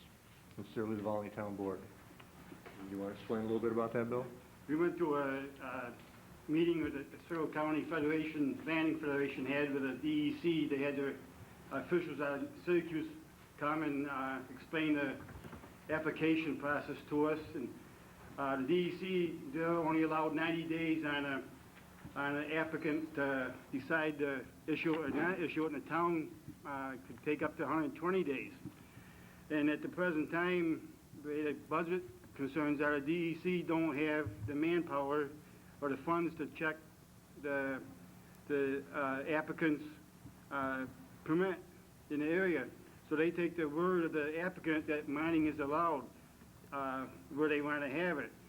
Zoning laws right now, there was a case taken to court where they towns can zone minings to certain areas in the community.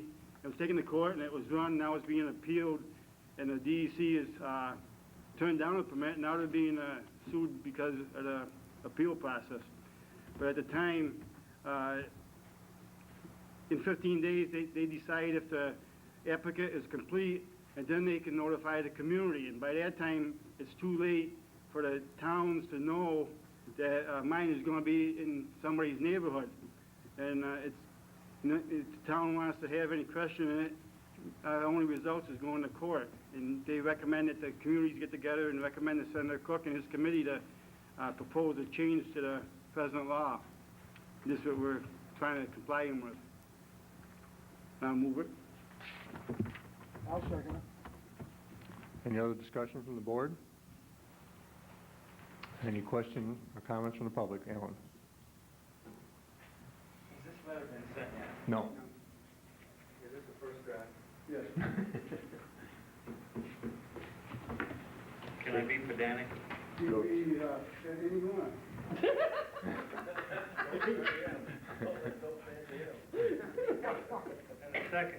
And the second paragraph, take the apostrophe away from limits. That's just a plural, right? Okay. Mm-hmm.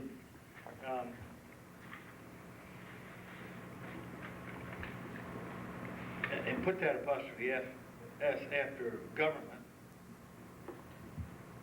down the second time, next to the last line in that paragraph. Where are you, Alan? Whereas if a statement is in fault, the local government's only recourse is through ligation. Ligation means to be tied up. You mean litigation? And I would put, instead of that period there, I would say, is through litigation, which is an unneeded expense to the locality. And I promise I won't get pedantic more than once or twice again tonight. Oh, and the last sentence. Thank you for your cooperation in this area. I believe that should read.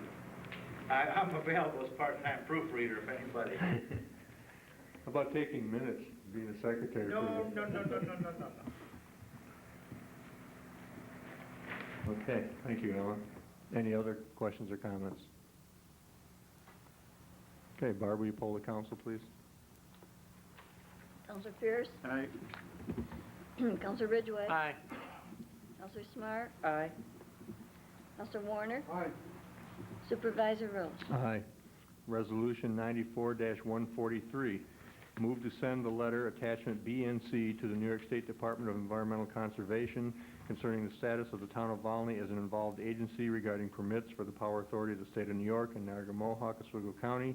Application ID number 7-3556-00020/00005-0 and 7-3556-00013/0030. I think that last one's supposed to have 4 zeros in it, isn't it? You have your letter there, Claudia? Because it had the Yeah, that's supposed to be 4 4 zeros and then the 3. 4 0, that's what I thought. And then 3 and then 0, right? Mm-hmm. Okay. Technicality there, but we better make sure it's right. This is a letter that I read previously. I'll move it. Second. Discussion from the board? Well, I think that this is obviously very necessary. I don't see how they could say something right in our town that we weren't involved with it. And also, now the whole process has been changed to where they are requiring a full environmental review. Volney was the only involved agency that raised the question that this was not an unlisted action, it was a type 1 action and required a full environmental review. So obviously our being involved in the process will help it be done correctly. So I think it's very important we protest this. Any comments or questions from the public? Cindy? City of Oswego. I would have preferred if the Volney Town Board had asked the DEC originally to be the lead agency regarding the radioactive sludge going into the county dump. But it looks like you're going to have to fight the DEC just to be considered an involved agency. Quite frankly, this board is to be commended because you have been the leaders. It is simply my opinion that if this town board had not taken the lead, this would have gone into there unnoticed. There would be no seeker hearings. There would have been no challenge. You are to be commended for offering the public a chance to get involved. Otherwise, I feel that the DEC would have shut the door on anyone's involvement. And I do want to stress that one town's actions do affect another. There's a letter in the Valley News today, June 16th, by Dr. Sue Hammond, explaining how the actions of the town of Skrupel and their actions regarding development are going to impact the Great Bear Wells and 2 wells in Fulton. When the DEC looks at this permit, they only looked at the impact that the slightly radioactive sludge will have on the environment. Those that are impacted, the residents of Volney, they should have to make the decision.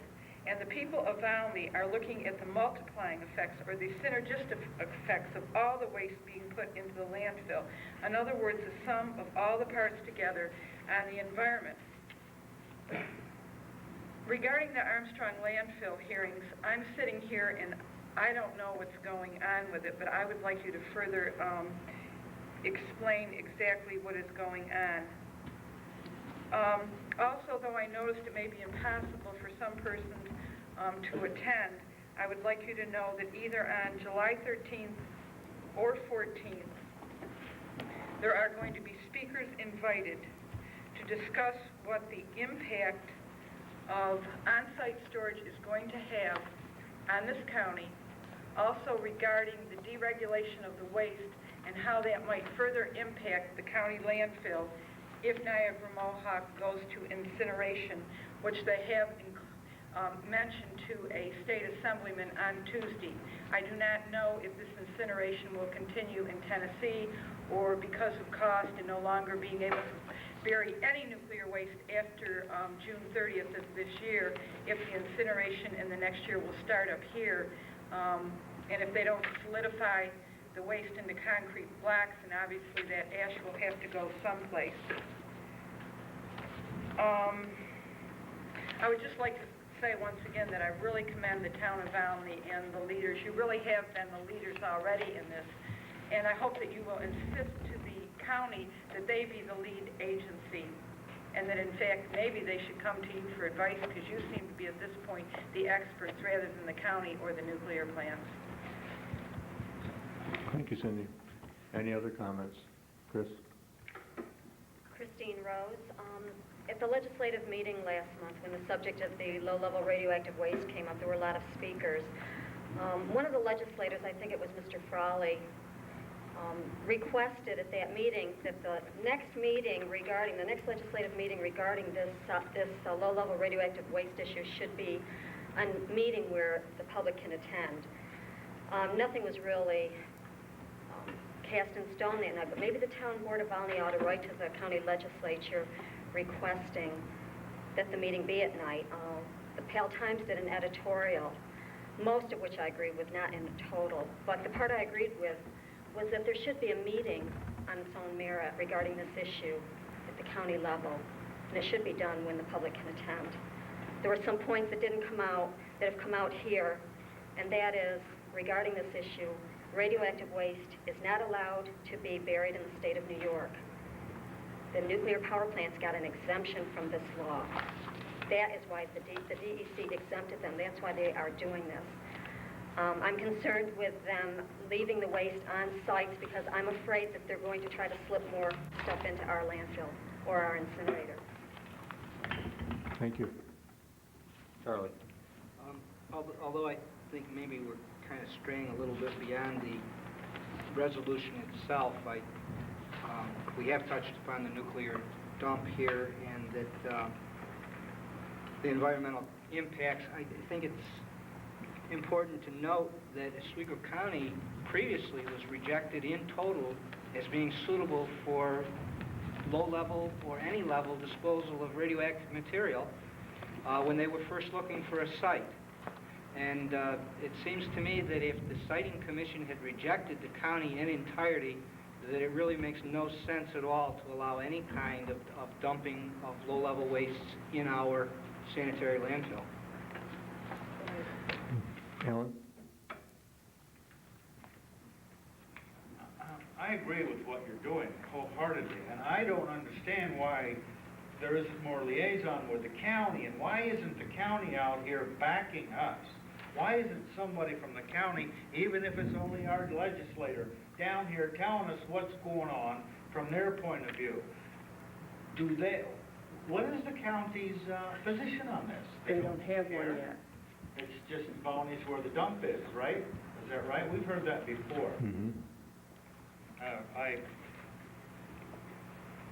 I hope this letter is absolutely true. I agree. I don't see where the DEC gets to define their jurisdiction or ours, for that matter. And this is a nice letter.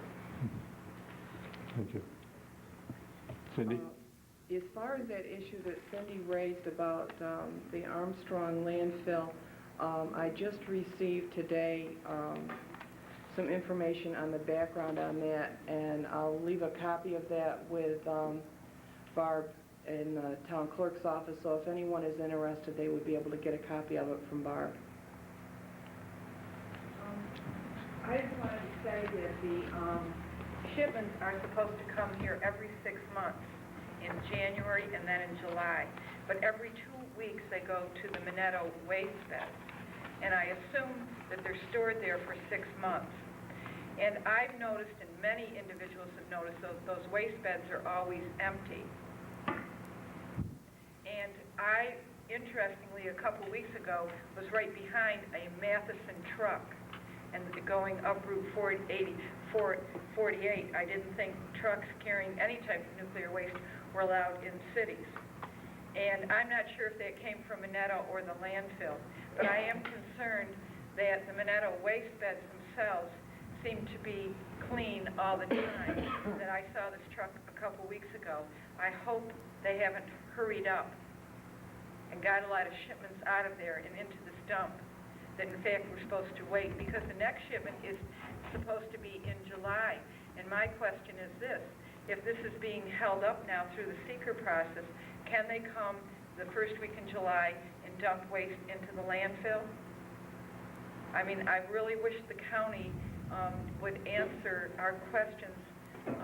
I wish that we could have an open meeting where everyone could attend, where a county legislator doesn't choose to shut off the individuals from the county legislative body asking questions to the power plant facilities, because I think there's a lot of unanswered questions as to what are going on right now. Perhaps there's something else that they do with the sewage sludge at Minetto. I don't know. But I thought they simply were stored in the waste beds until the shipment came here. And I'm concerned as to why they're clean and what's going on, and I was wondering if the town board could perhaps inquire as to whether the supposed shipment is coming in July, or is going to be held up while the seeker process is going on, or if they're going to be allowed to bring it in July and dump it.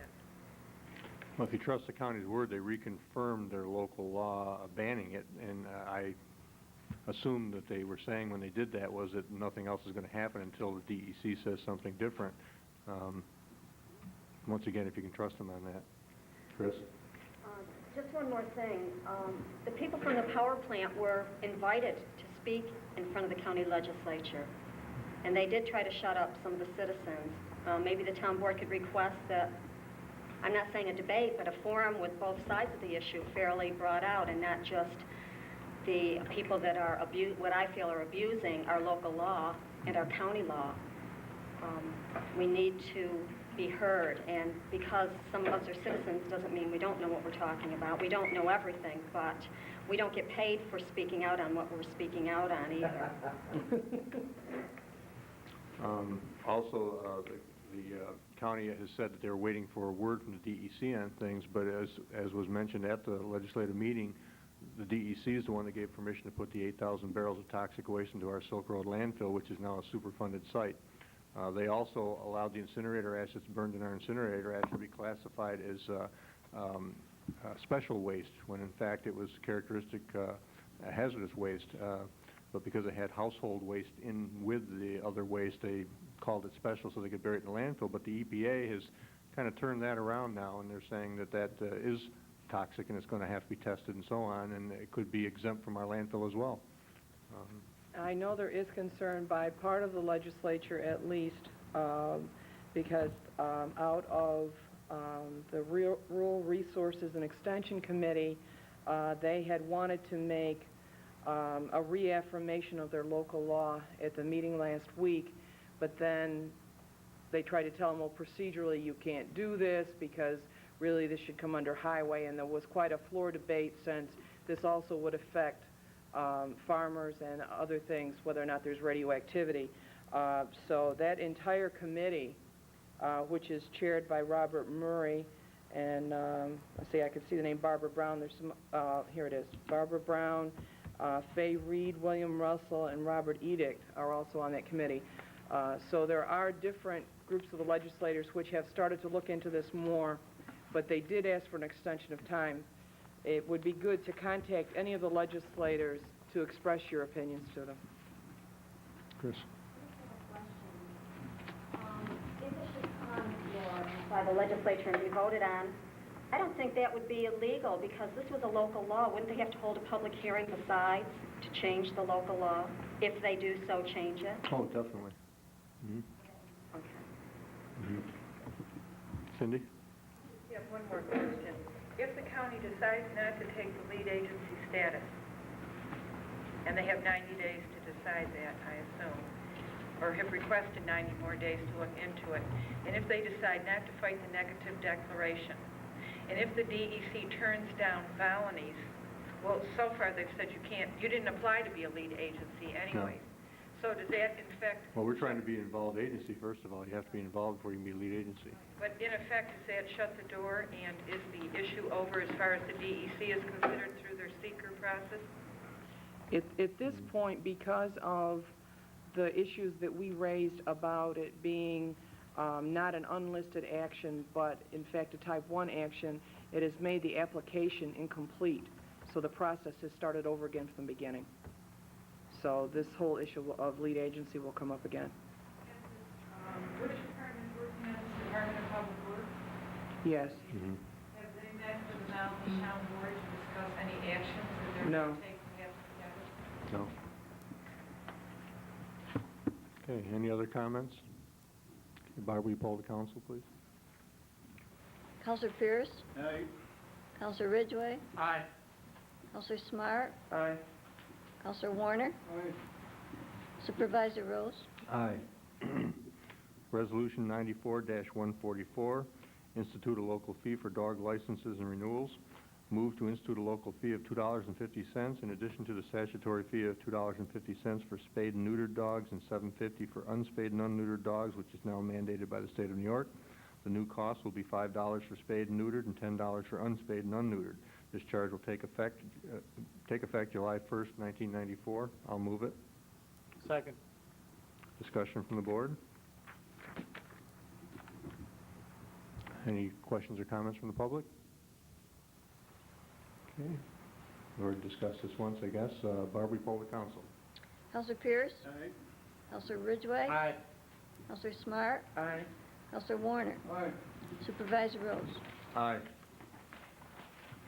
Resolution 94-145, move that the town of Volney has no objections to the renewal of the following licenses with the New York State Liquor Authority of Miller Brewing Company, located at P.O. Box 200, Route 57, Gate B, Fulton, New York.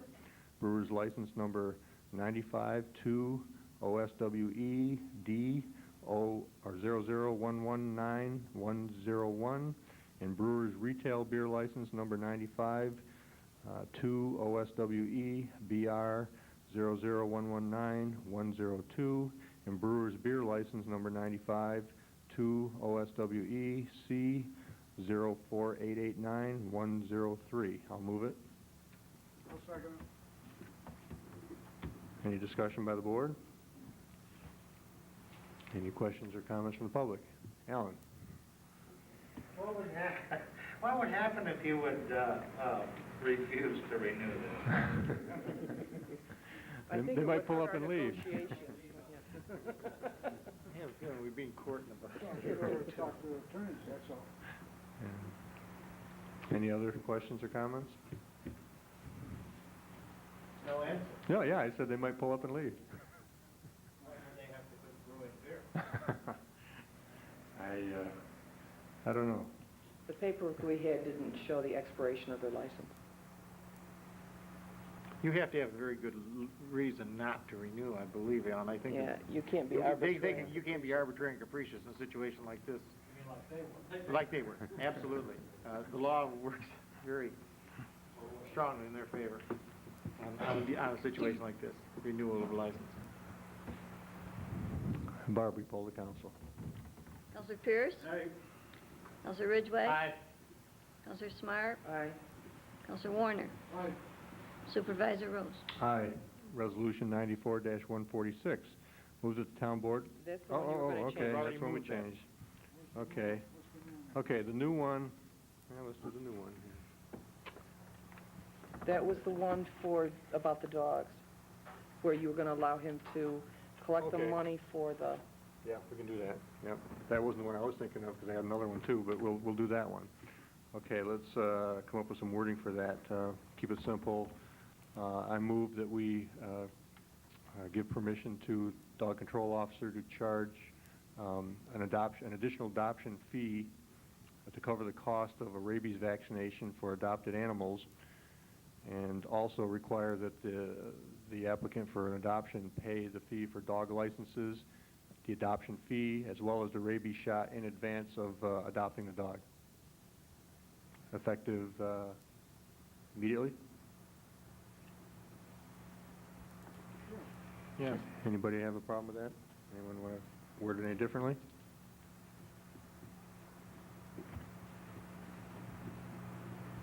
Jerry? Just one question, whether they have the Volney is going to charge the first year dog license, right? Yes. Yeah. Should we put that in there then, that irregardless of whether you're a resident or not? Okay. Irregardless of... No. to include... Regardless. No, we'll just say to include residents and non-residents. Keep it simple. Sorry.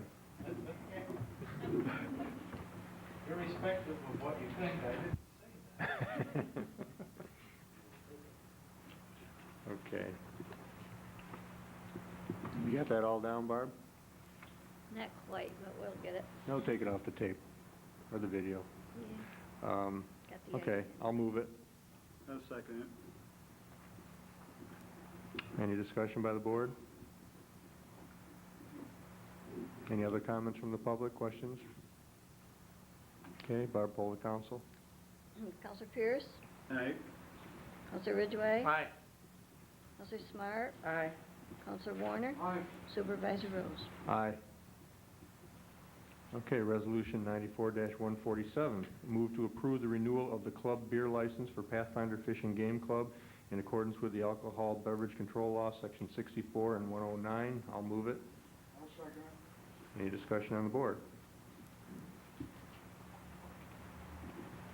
Any comments or questions from the public? Barb, will you poll the council? Counselor Pierce? Aye. Counselor Ridgway? Aye. Counselor Smart? Aye. Counselor Warner? Aye. Supervisor Rose? Aye. Okay, the next resolution that's not on the list here, which would be 94-148, has to do with the bid that we had in the paper for the drainage Oh, system in right. the town park. That's right. I didn't put it in the list because I didn't know quite what the board wanted to do with it because we had some questions the other night about it. But I assume we want to do something with it. Yes. Okay, the only bid that we received was from Randy Bennett for excavation, building, excavation, building, demolition, remodeling. That's what your title is, huh, Randy? Okay.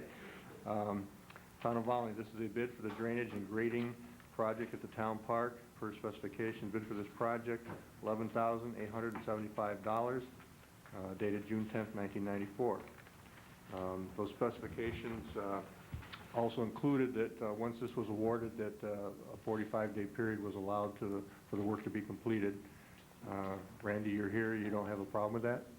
No, I don't have a problem with that. The only thing that we discussed on that 45 days is if we wanted to stop during that portion of that project and go ahead and install the basketball and the volleyball in there, that would elongate that part of the project. Mm-hmm. And I'm willing to do that other for no cost. Mm-hmm. As part of the recreation group we're going to do, in conjunction with yourself and whoever wants to pitch in. We want to get the basketball and the volleyball and the kids' play area as soon as I can get that stripped and get the base in there, get that going for this year. Then while the kids are using that, we can work over in the back. That's the only difference I would have on the 45 days. As long as the days are the same, I wouldn't have any problem. Is it a 45 calendar days or 45 work days?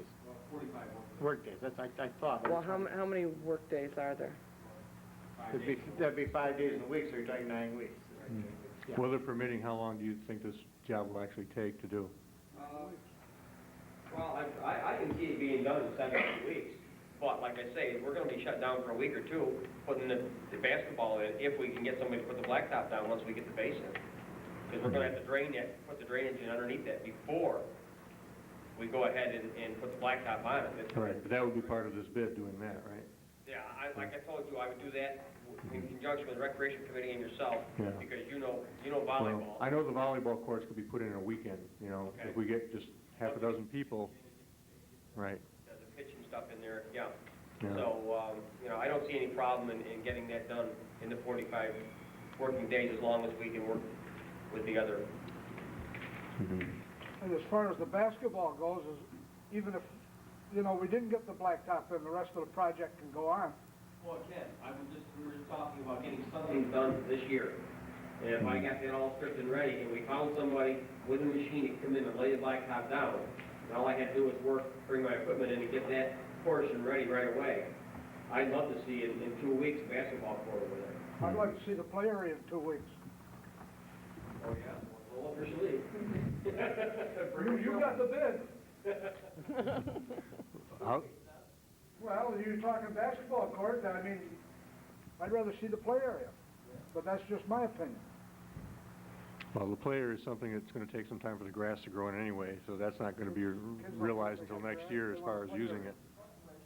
No, I'm not.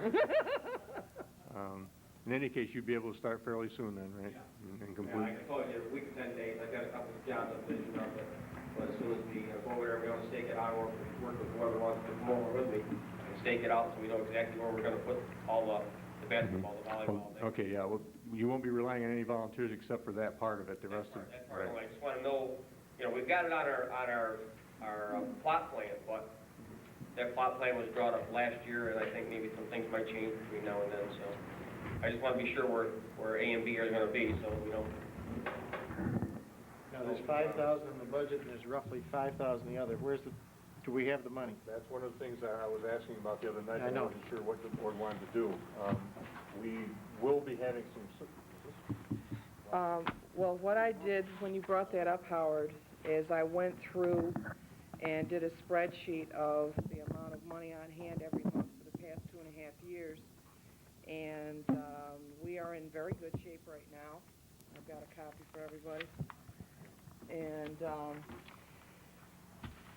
there was a misunderstanding about how much money was left over for recreation from last year. Otherwise, there were things that would have been spent on recreation anyways. Since that's the case, I don't see why we don't just consider that way. We corrected that misunderstanding and we just put it in the park this year.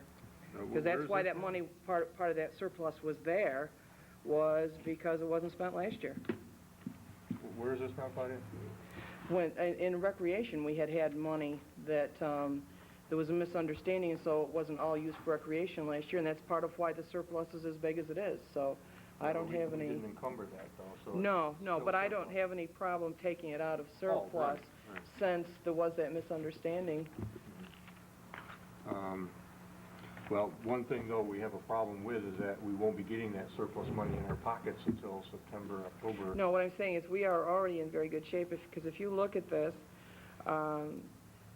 we ended up 93 with 186,712.86 left over at the end of December, and the money is tracking out very close to the figures from 93.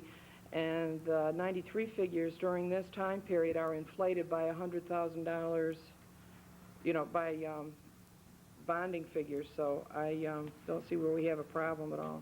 Yeah. No, the only problem I'm saying is that the money isn't there unless we transfer money from other accounts right now. Say Randy finishes this up within a month, we'd have to transfer money. Well, from we other could transfer it out of surplus because there is money there. Yeah, but we have to have the surplus before we can transfer it, and we won't have that until September. See what I'm saying?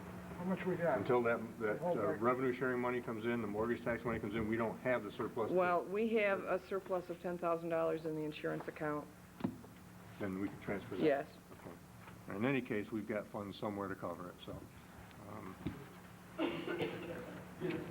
Well, if we hold back 20%, Donna? we got enough. Yeah.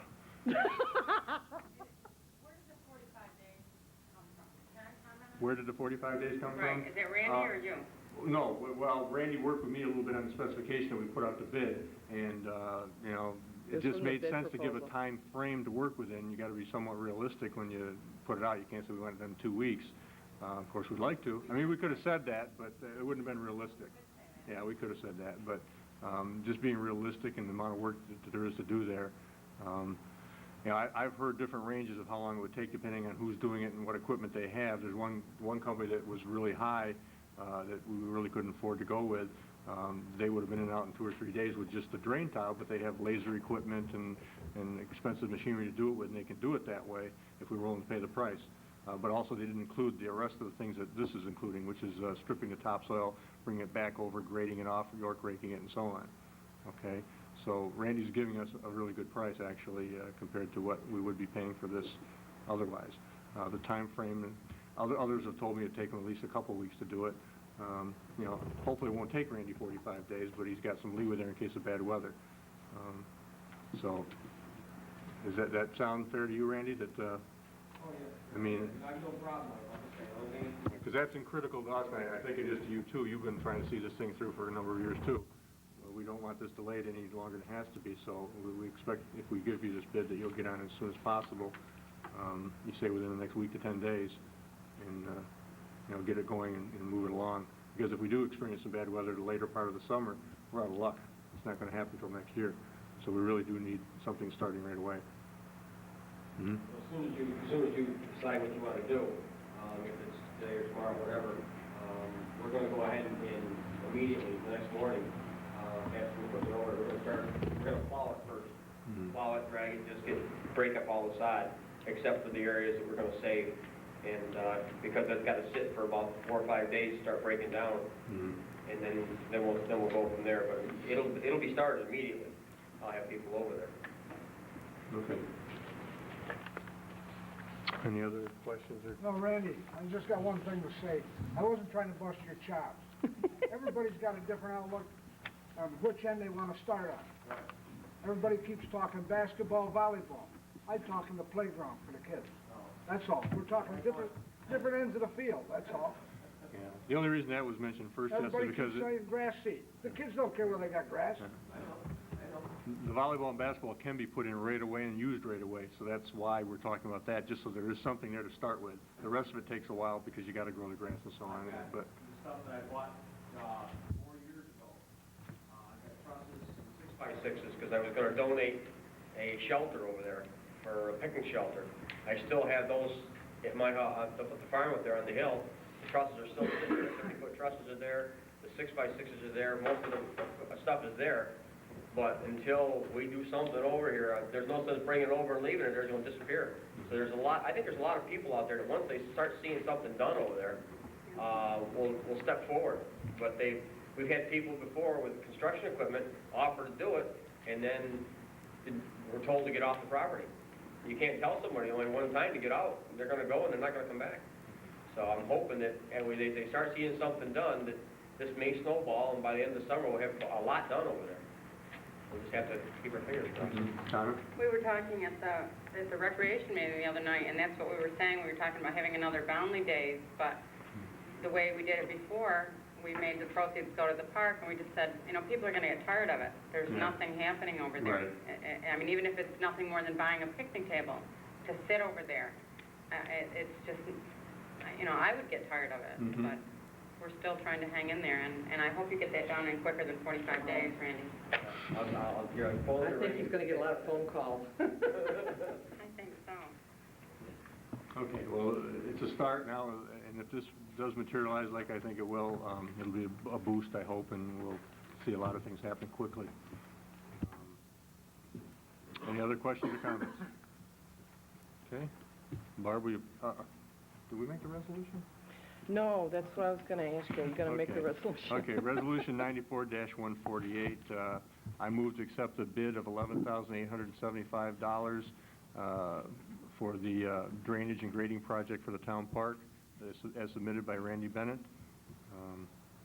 What was that figure again? $11,875.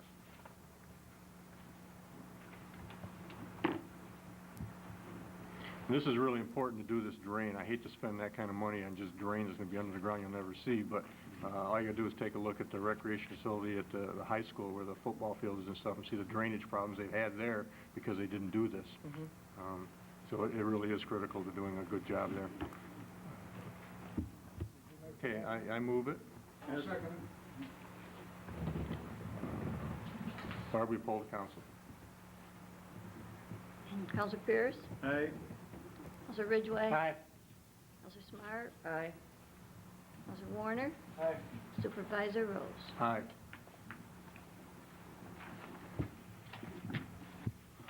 Okay, that concludes the resolutions. Any new business? That's the last one I had. Does anyone else have anything else? Yeah, we slid that one in for 146. Okay. Any new business? Okay, any petitions? No petitions. How about public comment? Jerry?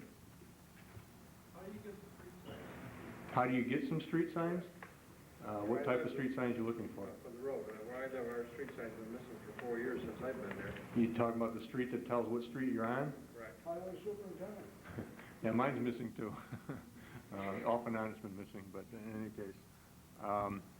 Just make sure the highway superintendent knows it's missing in case he doesn't, and I'm sure he'll order another one.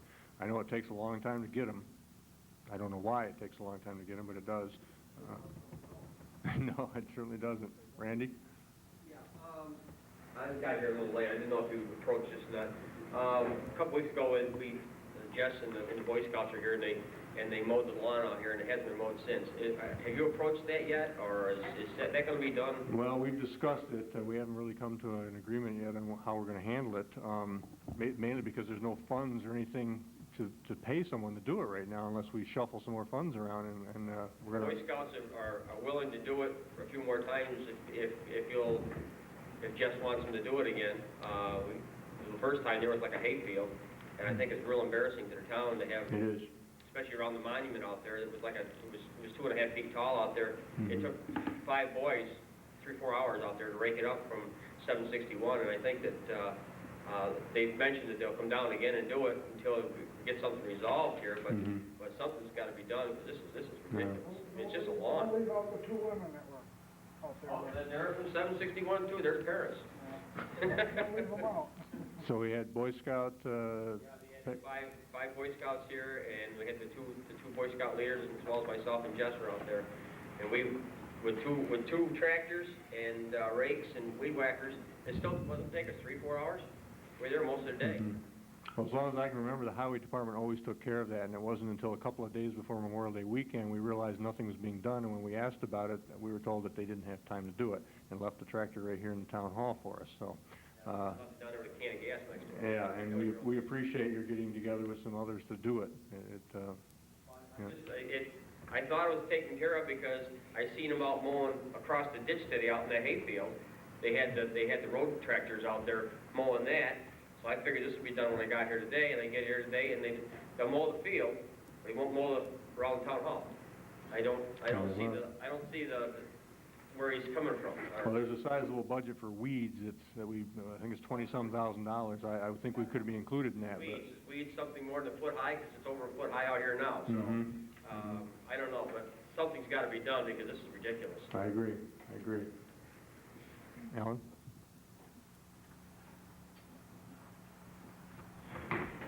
Does the highway superintendent have a job description? Not that the town has on record, I don't believe. You pay his salary, don't you? Taxpayers do. Pardon? Taxpayers do. I understand, but you authorize the payment of his salary. Now, this wasn't Republican grass last year. It was mowed before, was it not? We didn't have to have the Boy Scouts over here. Is it not a fact that Bob Kerfine authorized whoever it was to do it? Is that true or not? I'm not sure how it worked, but I would suspect that's how it worked. I mean, we haven't run into this before. I don't know if he's playing dog in a manger or what, but I don't like it. I don't like it. This is petty. This is very, very petty. You just read off tonight what he got, what was paid for, how much time was put in for mowing. What's this? He can keep the hay. Tell him that. He can keep the hay. But something, I'm not going to talk about tyrants or anything like that. But who tells him what his job is? The people that elect him, I guess. Well, what's the difference between a highway superintendent and the superintendent of the Department of Public Works?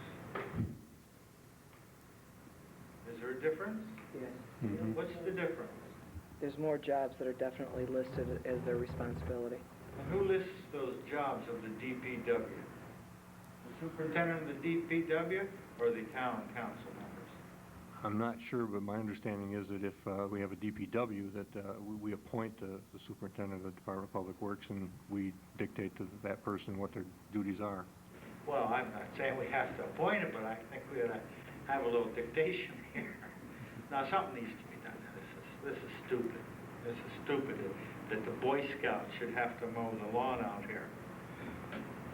And that, if nothing else, brings up a question of liability. I mean, it's very nice of Randy and his scouts to volunteer to do this, but God forbid there were an accident.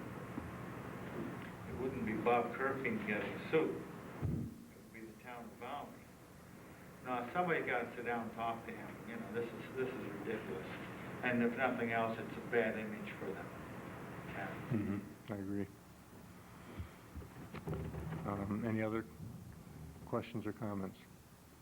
Donna? I don't know if this has anything to do with you, but a year ago, I asked about the light, the flashing light or whatever they were going to put up by the school, and then they said it was, does it have anything to do with our county people now? It's the state. Who do I call? Who do I talk to? Because that was back before school started last year, and now we are, another year. It's the state. We authorize the spending of the money.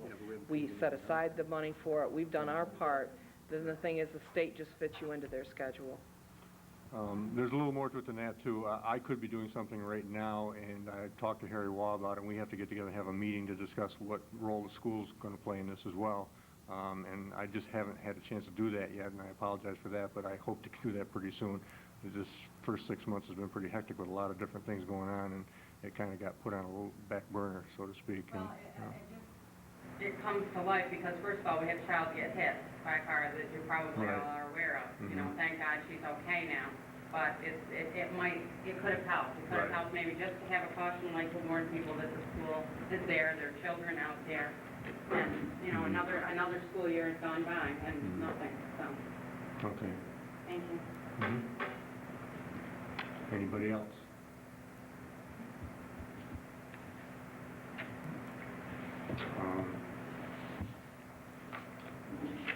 Anything from the board? Anything else? Questions, comments, anything? Okay. Our future meetings, zoning update, 7 p.m. August 3rd is a tentative date. Bill signing and agenda preparation, 7 p.m. July 12th. And a regular town board meeting is July 14th at 7 p.m.